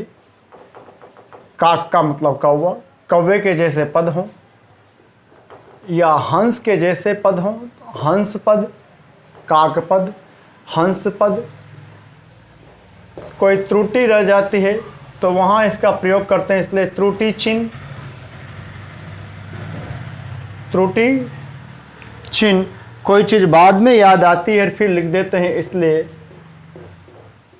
स्मरण चिन्ह। काकपद, हंसपद, त्रुटि चिन्ह या स्मरण चिन्ह, ये कुछ इस प्रकार से होता है। होता क्या है विद्यार्थियों कि जब भी हम कुछ लिखते हैं तो कई बार आपके साथ भी होता होगा, सबके साथ ऐसा होता है कि कई बार हम कोई शब्द भूल जाते हैं, तो उसको बाद में लिखने के लिए हम ऐसा उल्टा वी शेप बना करके काकपद की तरह उसको कर देते हैं। तो अगर मैं कहूं तो वाक्य में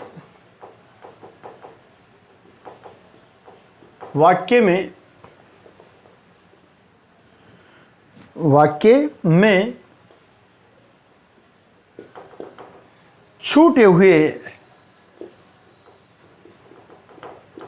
हुए तथ्य, शब्द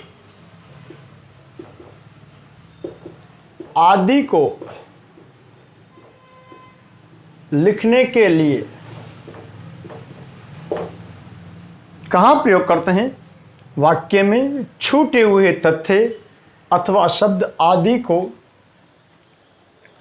वाक्य में छूटे हुए तथ्य अथवा शब्द आदि को लिखने के लिए, क्योंकि पूरी लाइन तो आप उसके लिए खराब नहीं कर सकते।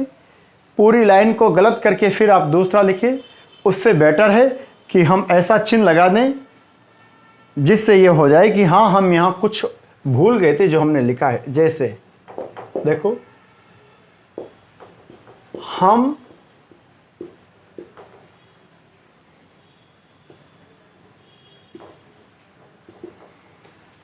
अब इस वाक्य को देखो आप और यहां गौर करो। हम कमरे, अब वो तो मैंने यहां जगह कर दी। अगर मैं इसको जरा इस भांति लिखता, देखो जरा,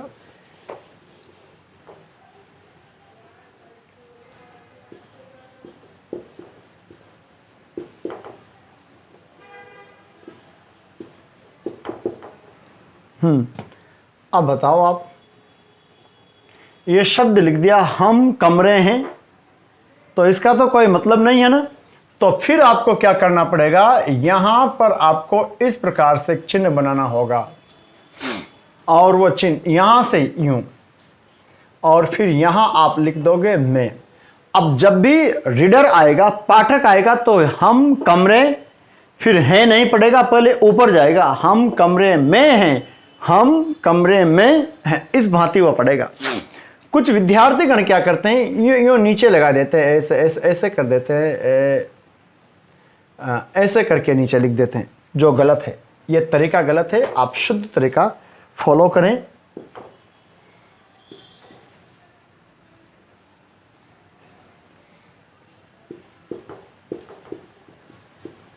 मेरे पास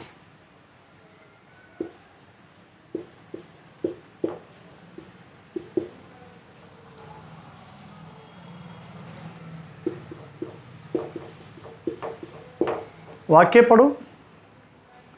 मेरे पास रुपए का एक है। क्या क्या क्या करना चाह रहे हैं? कुछ समझ पड़ रहा है? कुछ मतलब ही नहीं हो रहा।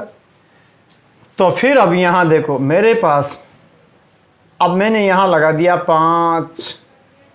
अब जब भी इसको पाठक पढ़ेगा तो मेरे पास 5 रुपए का एक, फिर वापस देखो, फिर जब इसको पढ़ेगा तो नोट है। अब देखो, मेरे पास 5 रुपए का एक नोट है, तो एक तो ये लगा दिया और एक ये लगा दिया। इसे कहते हैं स्मरण चिन्ह, हंस पद, त्रुटि चिन्ह या काक पद। ठीक है, चलते हैं अगले पर आते हैं। हटा दूं?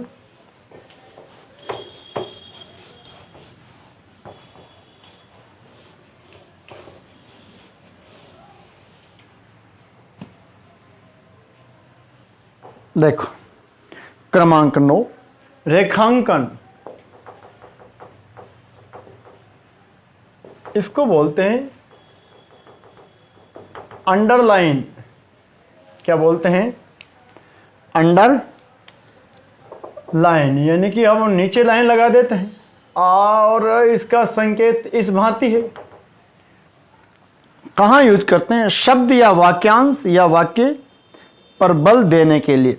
किसी शब्द या फिर कोई वाक्यांश हो या फिर कोई वाक्य हो, उस पर बलाघात करने के लिए और उनकी ओर पाठक का ध्यान आकृष्ट करने के लिए। कहाँ यूज करते हैं? देखिए, कोई शब्द हो सकता है, वाक्य का अंश हो सकता है, वाक्य का अंश हो सकता है, पूरा का पूरा वाक्य हो सकता है। तो शब्द, वाक्यांश या वाक्य या वाक्य को बल देने के लिए या विशेष बनाने के लिए को बल देने के लिए इसका प्रयोग करते हैं। उस पर बल देने के लिए, बल देने के लिए, या पाठक का उसकी ओर, या पाठक का उसकी ओर ध्यान आकृष्ट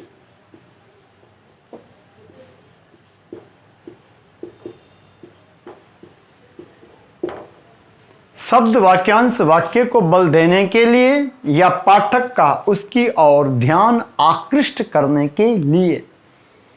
शब्द या वाक्यांश या वाक्य को बल देने के लिए या पाठक का उसकी ओर ध्यान आकृष्ट करने के लिए हम इसका प्रयोग करते हैं। उदाहरण के तौर पर आप देखो, उदाहरण के तौर पर आप लोग देखिए, माइटोकॉन्ड्रिया को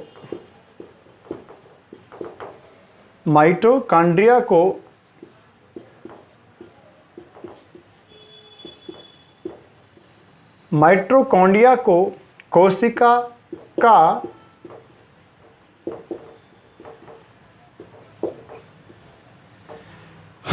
कोशिका का पावर हाउस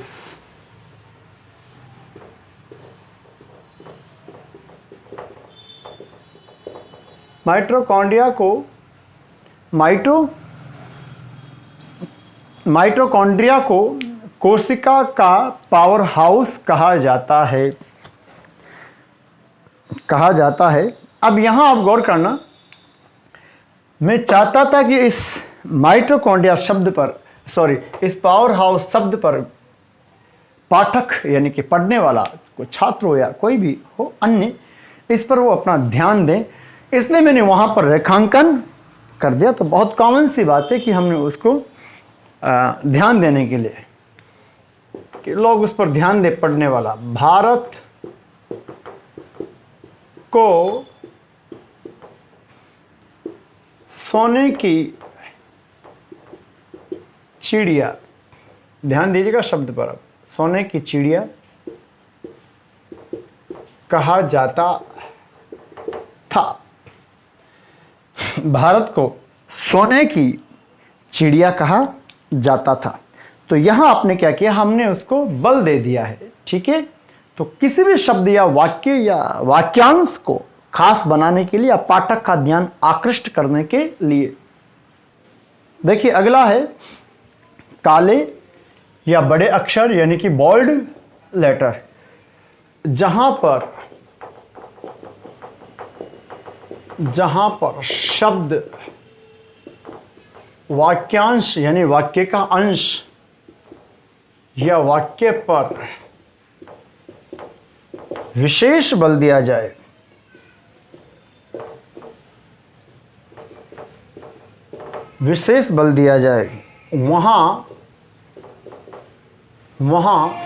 वहां रेखांकन के बजाय,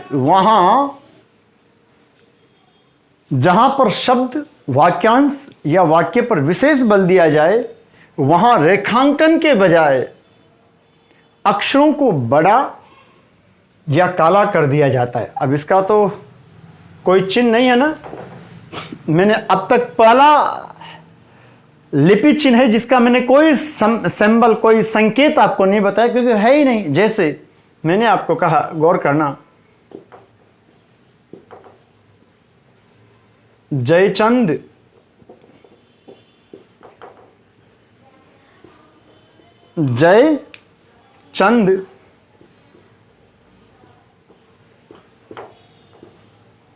जयचंद गद्दार था।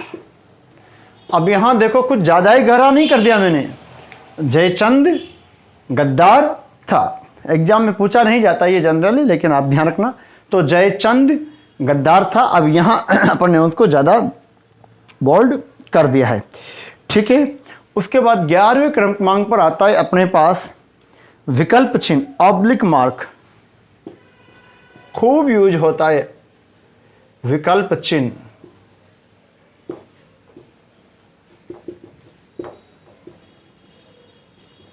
ऑब्लिक मार्क, विकल्प चिन्ह।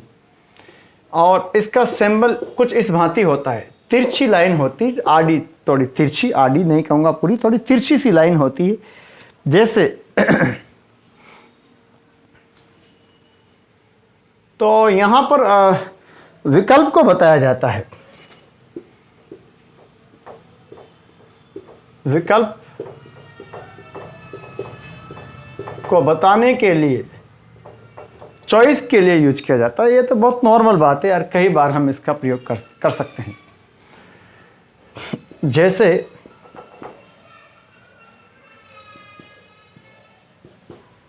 आप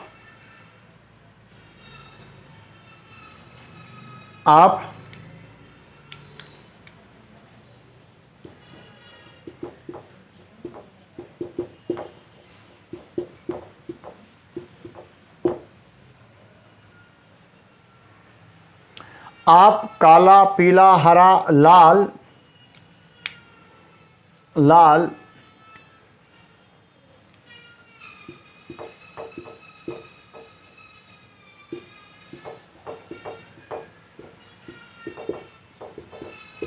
देखो, यानी कि आप काला ले सकते हो, पीला ले सकते हो, हरा ले सकते हो, लाल भी ले सकते हो। आप काला पीला हरा या लाल पेन ले सकते हो। आप काला पीला हरा या लाल पेन ले सकते हो। तो ये जो था ये है हमारा क्या जी, विकल्प बताने वाला। तो बहुत कॉमन सी बात है, लेकिन इसको आप ध्यान रखना। और 12वें नंबर पर है हमारे पास लाघव चिन्ह।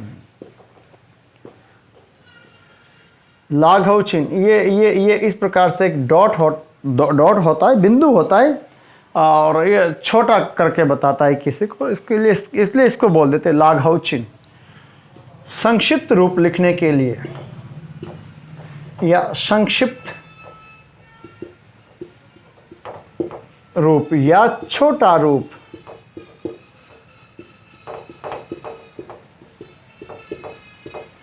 या छोटा रूप बताने के लिए, छोटा रूप बताने के लिए, जैसे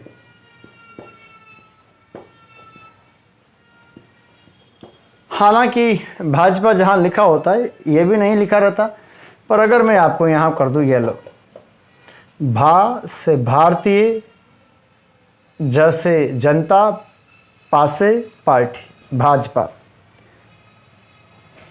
सपा, अभी सपा का मतलब क्या है, और आश्चर्यजनक बात, अब तो बिंदु भी नहीं लगाते, मीडिया में भी ऐसा आता है, पर सच यही है कि ये स और ये पा, यानी कि समाजवादी पार्टी। प दीनानाथ, प दीनानाथ भार्गव। जरा देखो तो, प दीनानाथ भार्गव मतलब पंडित दीनानाथ भार्गव। डा श्यामा शर्मा। डा मतलब कि डॉक्टर। भाजपा, सपा, बसपा, लोजपा और बहुत सारे शब्द, पू लगा दो, पुलिंग, कोई बड़ी बात नहीं है। लाघव का मतलब ही क्या है, छोटा। लघु में आ प्रत्यय लगाया है। हेलो, लाघव बनाई किससे मेरे विद्यार्थियों, लघु में आ प्रत्यय जोड़ दिया तो शब्द हो गया लाघव।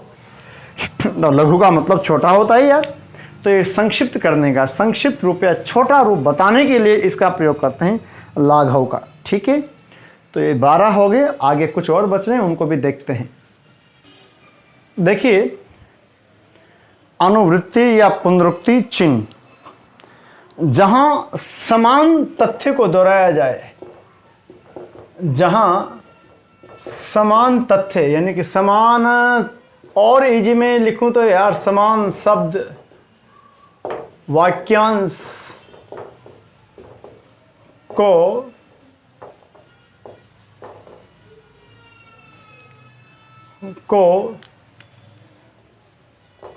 दोहराया जाए, अशुद्ध होता है, दोहराया जाए सही है, लेकिन प्रचलन में है दोहराया, तो दोहराया जाए। ध्यान देना, जहां समान शब्द या वाक्यांश को दोहराया जाए। उदाहरण के तौर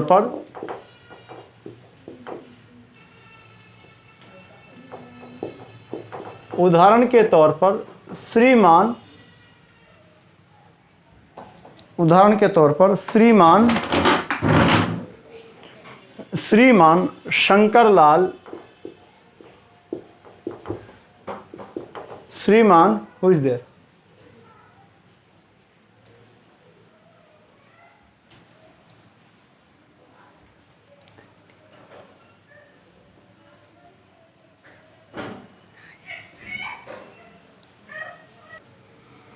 तो देखिए श्रीमान शंकरलाल जैन किसी का नाम है। अब यहां पर भी मैं ये साइन बना देता हूं,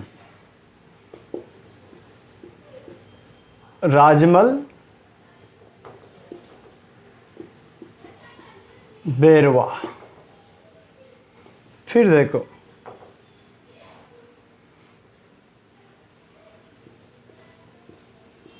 विजय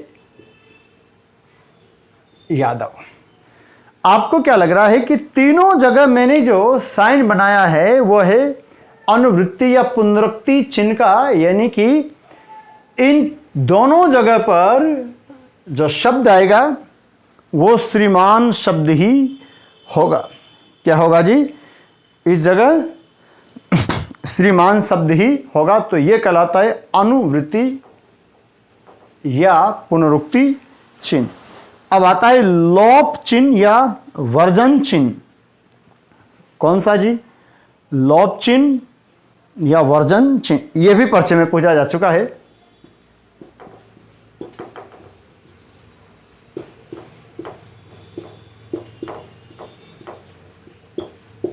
लोप चिन्ह या वर्जन चिन्ह। लोप चिन्ह या वर्जन चिन्ह को आपने देखा था 3 डॉट के द्वारा हमने इसको प्रदर्शित किया था,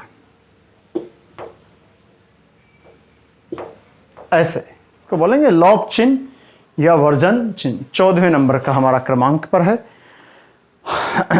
तो देखते हैं, जहां हम ये मानते हैं कि किसी कथन को हमें कहना ना हो बल्कि उसको पाठक या श्रोता की कल्पना पर छोड़ना हो, यानी कि उसके द्वारा पाठक या श्रोता खुद ही उसकी कल्पना करे, खुद ही उसका अनुमान लगाए, तो वहाँ हम इस चिन्ह का प्रयोग करते हैं। क्या बोला जी मैंने? किसी कथन को कहना नहीं हो बल्कि पाठक के विचार या कल्पना पर छोड़ना हो, तो वहाँ ये चिन्ह लगाया जाता है। जहाँ लेखक द्वारा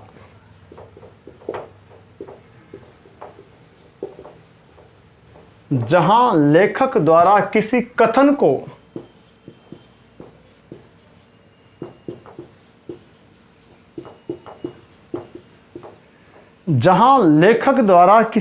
को कहा नहीं जाए बल्कि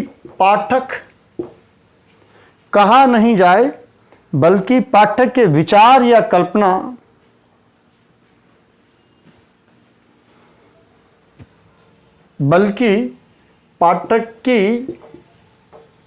पाठक के विचार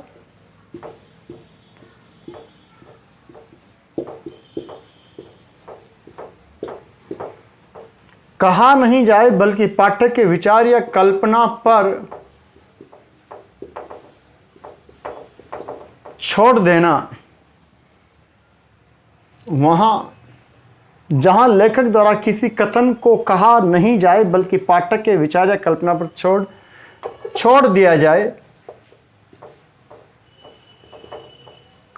छोड़ दिया जाए, वहां इस चिन्ह का प्रयोग होता है।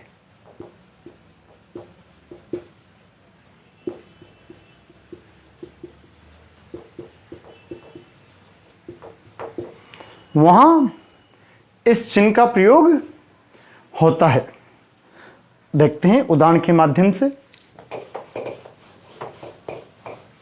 आप इस परिभाषा को नोट कर लो, फिर मैं इसको सोदाहरण आपके समक्ष रखूंगा। क्या लिखा था कि जहां लेखक द्वारा किसी कथन को कहा नहीं जाए बल्कि पाठक के विचार या कल्पना पर छोड़ दिया जाए, वहां इस चिन्ह का प्रयोग किया जाता है।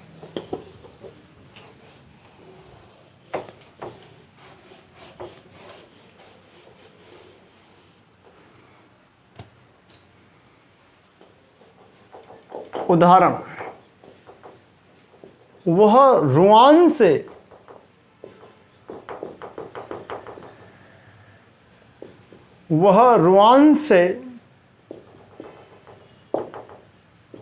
गले से बोला। वह रुआन से मतलब कि भरा हुआ गला। वह रुआन से गले से बोला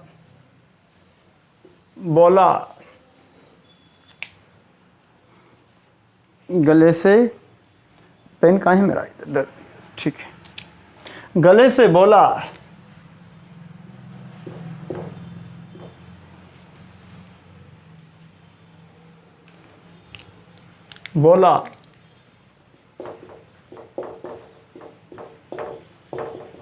कि मेरे साथ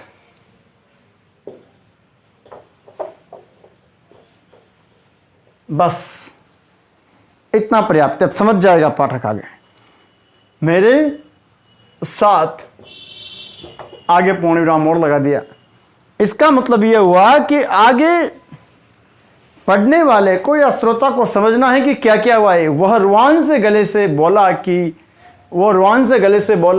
दो दो बार बोला नहीं, वह रूहान से गले से बोला कि, मैं थोड़ा इनको पास कर देता हूं, वह रूहान से गले से बोला कि मेरे साथ।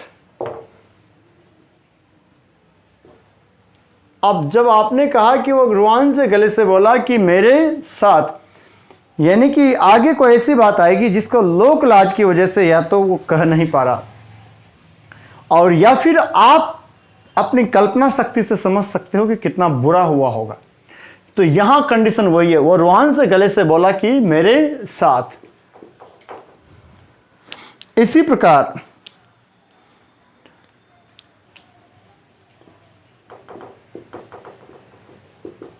आज के बाद कभी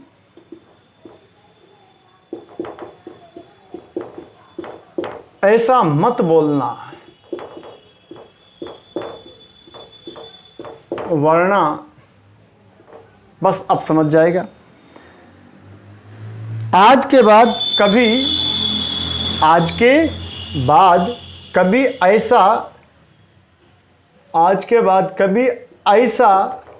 पढ़िए, आज के बाद कभी ऐसा मत बोलना, वरना।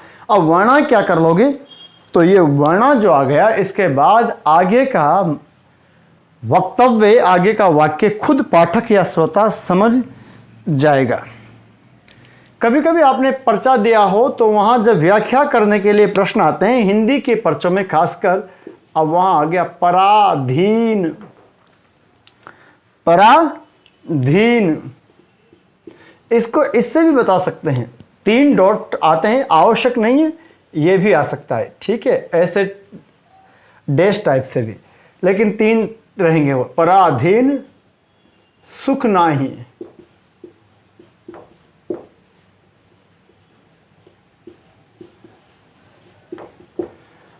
सुख नाही, मतलब बीच में आपको देखना है कि इसका व्याख्या करना है, पराधीन, आगे सपने सुख नाही। तो यहां इस विधा से हम इसको बताते हैं, और ये कहलाता है हमारा क्या, लोप वर्जन। उसके बाद फिर 15 नंबर पर हमारे पास आता है जी विवरण चिन्ह, बहुत महत्वपूर्ण है, और मुझे तो लगता है कि व्यावहारिक दृष्टि से अगर बात करूं, प्रैक्टिकली दृष्टि से अगर बात करूं, तो सबसे ज़्यादा हम प्रयोग में इसी को लेते हैं। गाय बगा है, जरूरत हो ना हो, हम विवरण चिन्ह का ही प्रयोग सर्वाधिक करते हैं। तो देखें कहाँ कहाँ विवरण चिन्ह का प्रयोग कर सकते हैं। तो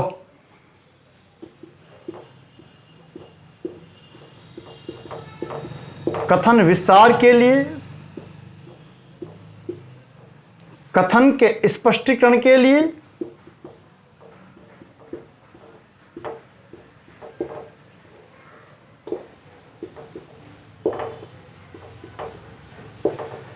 कथन विस्तार हेतु, कथन स्पष्टीकरण हेतु, या फिर संदर्भ को क्रमबद्ध तरीके से प्रस्तुत करने के लिए,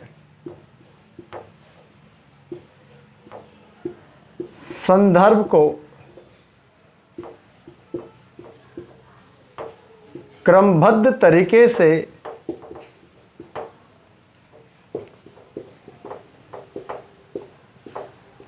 प्रस्तुत करने, संदर्भ को क्रमबद्ध तरीके से प्रस्तुत करने हेतु वहां पर भी हम इसका प्रयोग करते हैं। किसका जी, विवरण चिन्ह का। उदाहरण देखते हैं, जैसे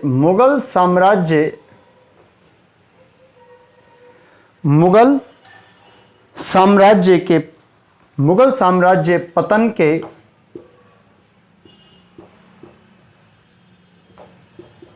निम्नांकित कारण थे। मुगल साम्राज्य पतन के निम्नांकित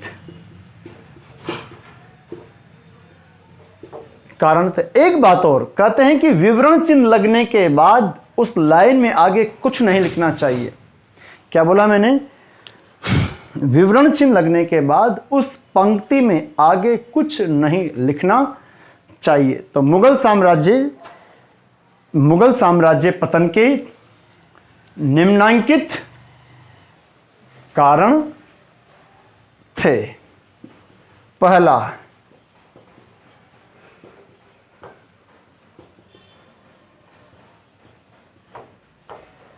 अयोग्य उत्तराधिकारी।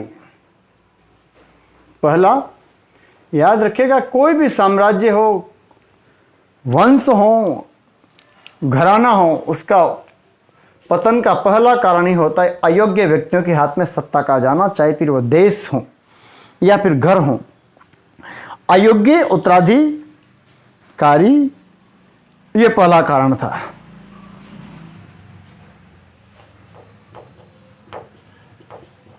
अंग्रेजों का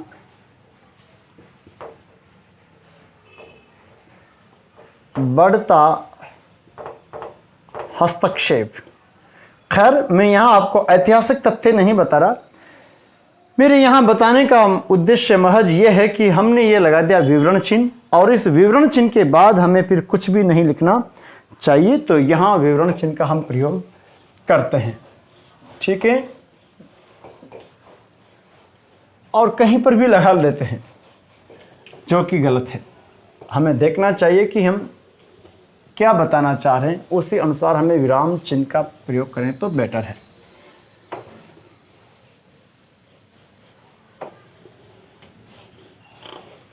कहते हैं विवरण चिन्ह के बाद कुछ भी नहीं लिखा जाना चाहिए। इस बात को मैं 2-3 बार बोल चुका हूं, चाहे तो आप नोट कर लेना। 16 नंबर पर देखो, योजक चिन्ह। योजक चिन्ह हिंदी में यह भी बहुतायत से यूज किया जाता है, हाइफन जिसको बोलते हैं, ये ऐसे। हिंदी में सर्वाधिक प्रयुक्त किया जाने वाला चिन्ह कौन सा है? विराम चिन्ह, तदुपरांत अल्प विराम, और उसके बाद हमारे पास है योजक चिन्ह, हाइफन। बहुत सारी जगह यूज किया जाता है। दो समानार्थी शब्दों के मध्य यूज कर लेते हैं, दो विपरीतार्थक शब्दों के मध्य भी हम इसको यूज कर लेते हैं, एक प्रकार के शब्दों के मध्य, अलग अलग शब्दों के मध्य। मतलब मैंने कहा ना आपसे, सबसे ज़्यादा हम इसको यूज करने वाले लिपि चिन्हों में ये शामिल है। तो कहाँ कहाँ बताऊँ आपको, इसका तो बहुत ज़्यादा ये है प्रभाव। मैं कुछ उदाहरणों के माध्यम से बता देता हूँ। देखो,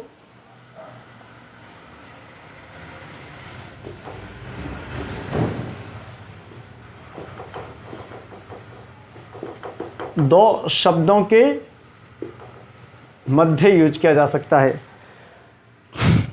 इसके अलावा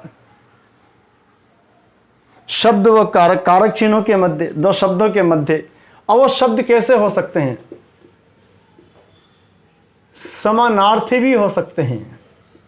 समानार्थी मतलब समान अर्थ देने वाले, और विपरीतार्थी यानी कि विपरीत अर्थ देने वाले भी हो सकते हैं। उदाहरण देखो,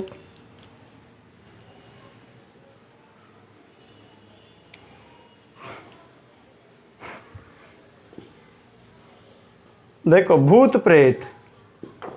अब एक बात बताओ, भूत और प्रेत दोनों एक ही जाति के हैं या नहीं है? अब ऐसा तो नहीं है ना कि भूत अलग है और प्रेत अलग है। भूत और प्रेत एक ही जाति के हैं, भूत प्रेत।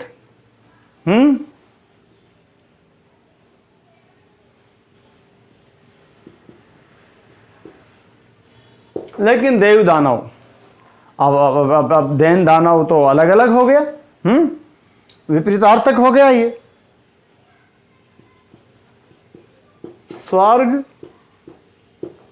नरक, तो स्वर्ग नरक में भी अलग अलग हो गया। ठीक है, माँ बाप,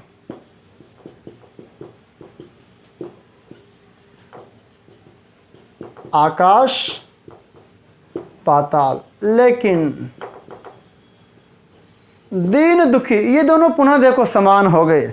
दीन दुखी, एक ही तो बात है यार, दीन दुखी बोलूं। इसके अलावा जहां काका लोप कर दिया जाए,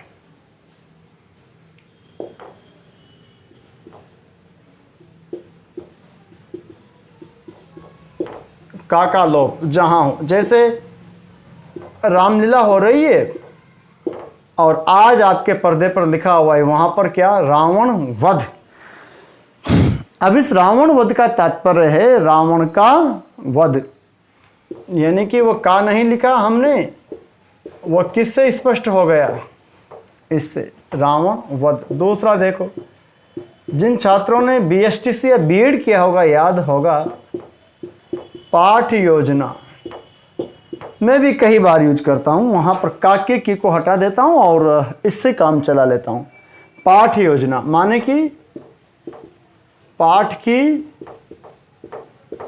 योजना, किसको हटा दिया है यहाँ से किसको हटा दिया, किसे। आज वो ऑफिस कार्य से बाहर गया हुआ है, ऑफिस कार्य माने कि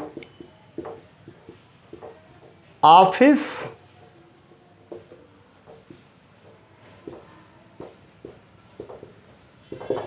के कार्य। इसके अलावा हम इसे देखो संख्या सूचक शब्दों में यूज कर देते हैं।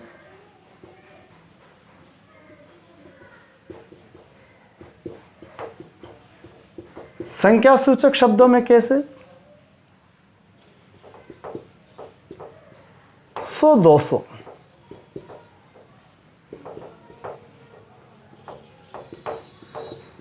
1000 500, 10 12, 10 12। सामान्य और शब्द देखेंगे तो घर घर, गली गली में यही चर्चा है। तो ये जहां हम ऐसा यूज करते हैं वहां इसका प्रयोग कर लेते हैं, गली गली, घर घर, गांव गांव। तो काफी इसका यूज बहुत वृद्ध है, बहुत वृद्ध स्तर पर इसका प्रयोग किया जाता है। किसका, हाइफन मतलब कि योजक चिन्ह का, ठीक है साहब। तो मैं इसको हटा देता हूं, उसके बाद नेक्स्ट देखेंगे।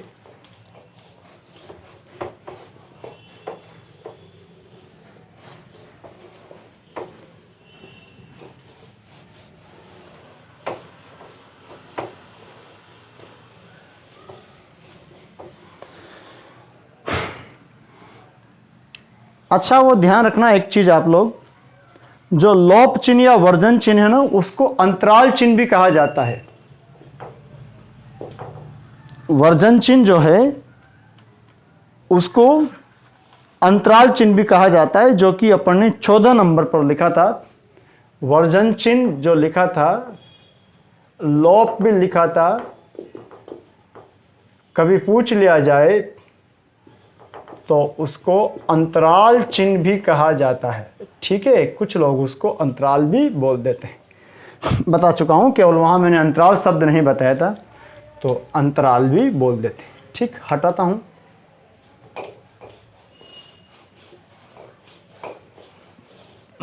अगला देखते हैं साहब।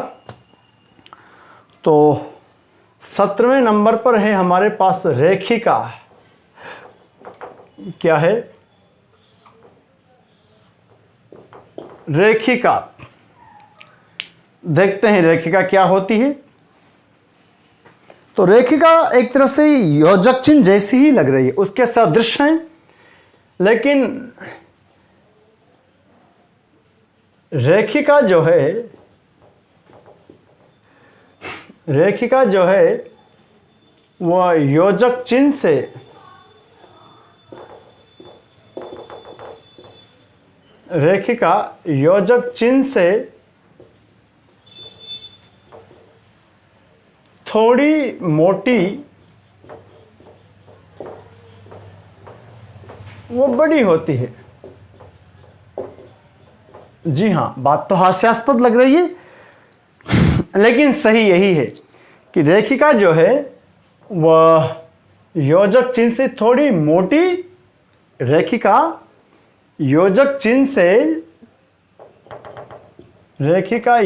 चिन्ह से थोड़ी मोटी व बड़ी होती है और शीर्षक उपशीर्षक के बाद होती है। दूसरा बिंदु लिख सकता हूं क्या कि शीर्षक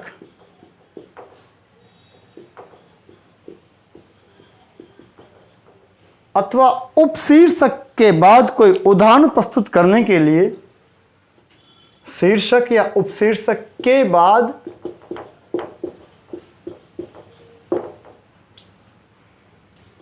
किसी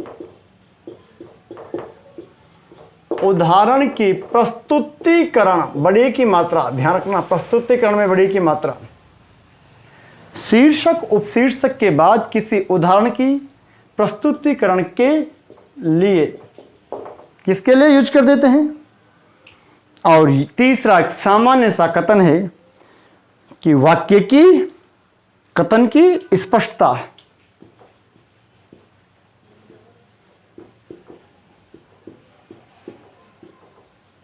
कथन की स्पष्टता के लिए,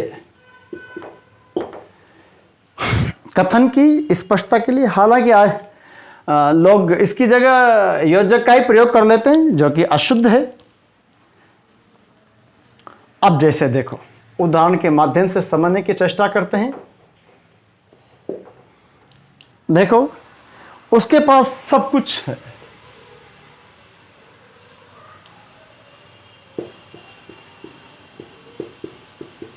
उसके पास सब कुछ है, उसके पास सब कुछ है, धन, बल,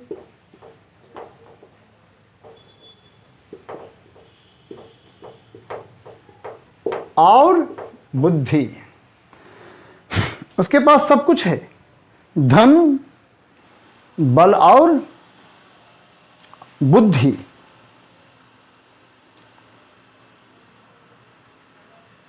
इस कक्षा में अनेक विद्यार्थी हैं, इस कक्षा में अनेक विद्यार्थी हैं।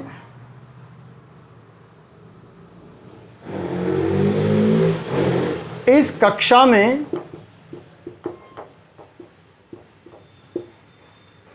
में अनेक विद्यार्थी हैं।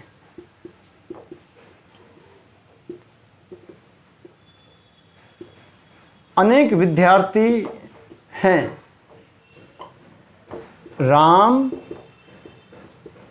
श्याम और मोहन। इस कक्षा में अनेक विद्यार्थी राम, श्याम और मोहन। और चूंकि अनेक लगाया तो फिर मुझे राम, श्याम और यहाँ और नहीं लगा करके राम, श्याम, मोहन के बाद आदि लगाना पड़ेगा, चूंकि मैंने अनेक बोला है ना।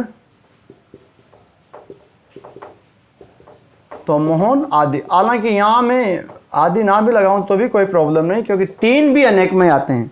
हेलो, वचन पढ़ चुके हैं, एक से ज़्यादा जो भी हैं वो सब अनेक है, एक से ज़्यादा जो भी हैं। तो इस कक्षा में अनेक विद्यार्थी हैं, राम, श्याम, मोहन, आदि। ठीक है, तो ये था हमारे पास कौन सा, रेखिका। उसके बाद फिर हम देखते हैं हमारे पास आता है तुल्यता बोधक।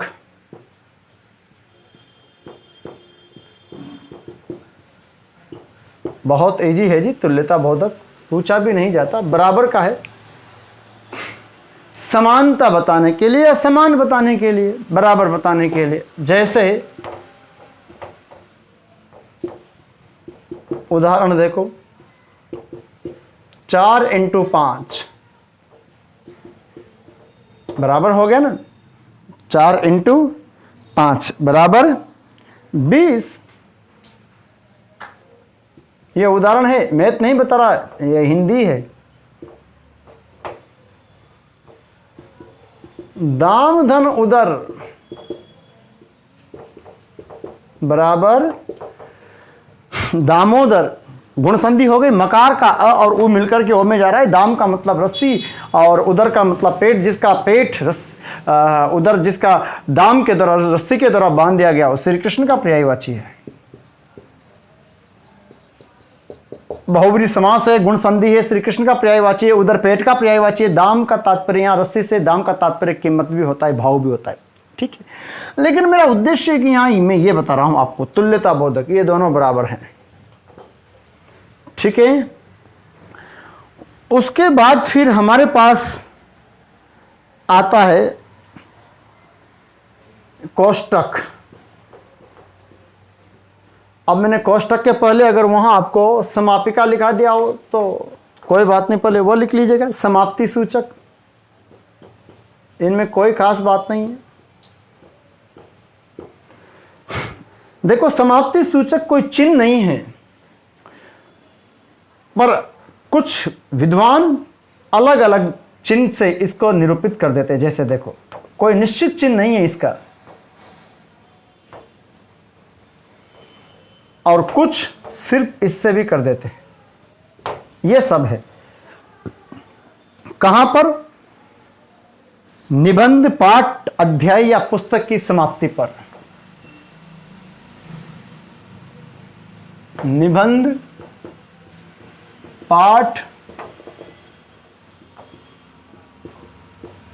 पुस्तक या अध्याय की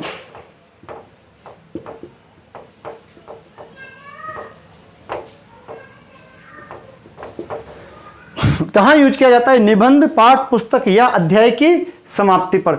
जब भी कुछ पुस्तक या अध्याय समाप्त होता है तो आप देखना कई सारी पुस्तकों में आपको इस प्रकार का संकेत मिलेगा, या तो ऐसा, फिर मैंने ऑब्लिक करके एक ऐसा, तो ये मिल सकता है आपको। और अंत में ये कौन सा क्रम हो गया? 19।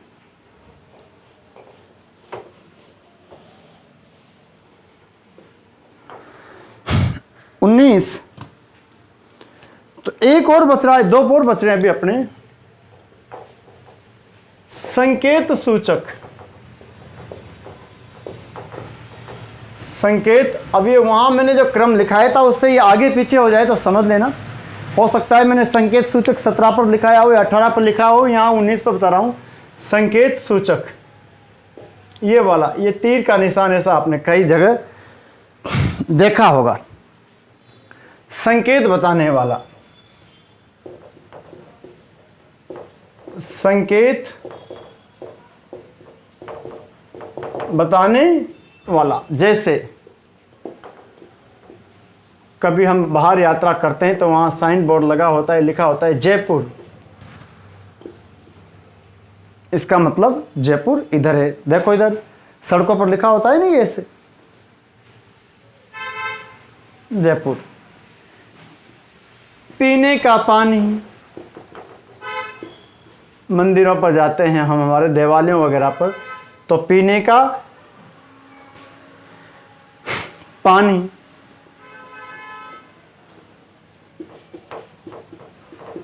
शिवालय, इसका मतलब इधर शिवालय है। कभी कभी इसको घुमा कर भी बता देते हैं, यूं यहां से करके। तो ये होता है हमारा कौन सा जी? संकेत सूचक। ये संकेत देता है पीने का पानी, इधर इधर चले जाओ पीने का पानी मिलेगा, इधर चले जाओ जयपुर आ जाएगा, ये है इसका मतलब। और तुल्यता बोधक क्या होता है? वो बराबर का बताता है यार। जैसे दाम धन उधर से दाम उधर था, 4 × 5 20 था, या 5 × 4 20, बराबर का चिन्ह लगा हुआ था। 21वां या आखिरी जो है आपके पास कोष्टक। किसी शब्द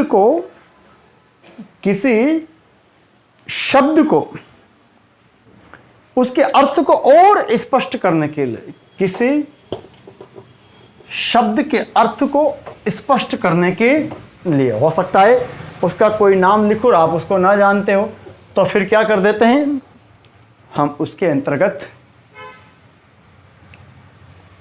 कोष्टक में कुछ लिख देते हैं।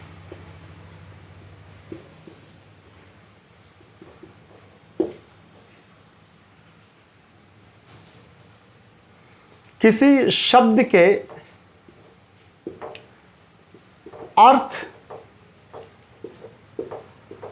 स्पष्टीकरण हेतु। देखो क्या लिखा हुआ है, कोष्टक चिन्ह ये है, कहां यूज किया जाता है जी? कोष्टक चिन्ह कहां यूज किया जाता है? किसी शब्द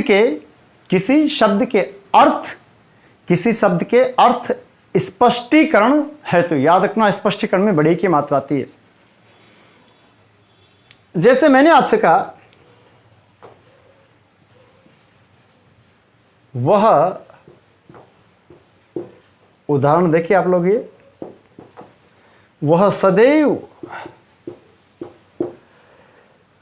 आपका कृतज्ञ। अब मुझे लगता है कि कृतज्ञ थोड़ा भारी शब्द पड़ रहा है और पाठक को समझने में नहीं आएगा, तो मैंने ब्रैकेट में कर दिया आभारी।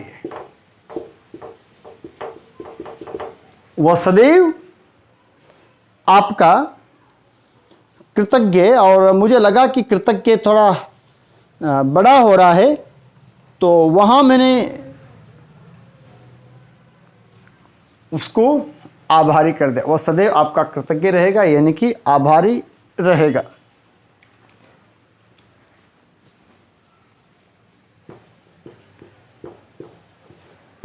नेताजी।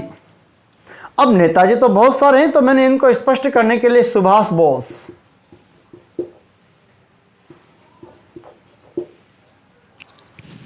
नेताजी तो हमारे पास बहुत सारे हैं, आजकल तो जगह जगह नेताजी हो रहे हैं, लेकिन यहां अब ब्रैकेट में कर दिया नेताजी। नेताजी का मतलब यहां मेरा किससे? सुभाष चंद्र बोस से। नेताजी यानी कि सुभाष चंद्र बोस महान क्रांतिकारी थे। नेताजी यानी कि सुभाष चंद्र बोस महान क्रांतिकारी थे। तो जरा देखो आप क्या लिखा है। ठीक है साहब, उतार लिया आपने। तो ये मैंने आपको लगभग क्या पूरे 21 विराम चिन्ह मैंने आपको बताए, और आपको मैं भरोसा दिलाता हूं, और ये तयशुदा बात मानकर चलना, मेरा अनुभूत विषय रहा है कि अगर आपने 2 घंटे का वीडियो लिख करके, टाइम पास के हिसाब से नहीं, लिख करके, समझ करके, थोड़ा चिंतन और मंथन करके देख लिया, पढ़ लिया, समझ लिया, तो जिंदगी में कभी विराम चिन्ह शब्द से, विराम चिन्ह टॉपिक से, विराम चिन्ह लिपि चिन्ह से कभी आपका कोई प्रश्न गलत नहीं होगा। ये कई विद्यार्थियों पर किया हुआ एक्सपेरिमेंट है, then you can not be an exception. आप भी उसके अंतर्गत अपवाद नहीं हो सकते। मैं फिर जोर देकर बोलूंगा कि कॉपी पेन लेकर के आप लोग लिखना, कॉपी पेन लेकर लिखने के बाद समझना, उदाहरणों पर ज्यादा फोकस करना। जो मैंने उदाहरण दे रखे हैं वो ज्यादा महत्वपूर्ण है, उन उदाहरणों पर फोकस करना, और फिर विगत परीक्षाओं में पूछे गए प्रश्नों को देखना।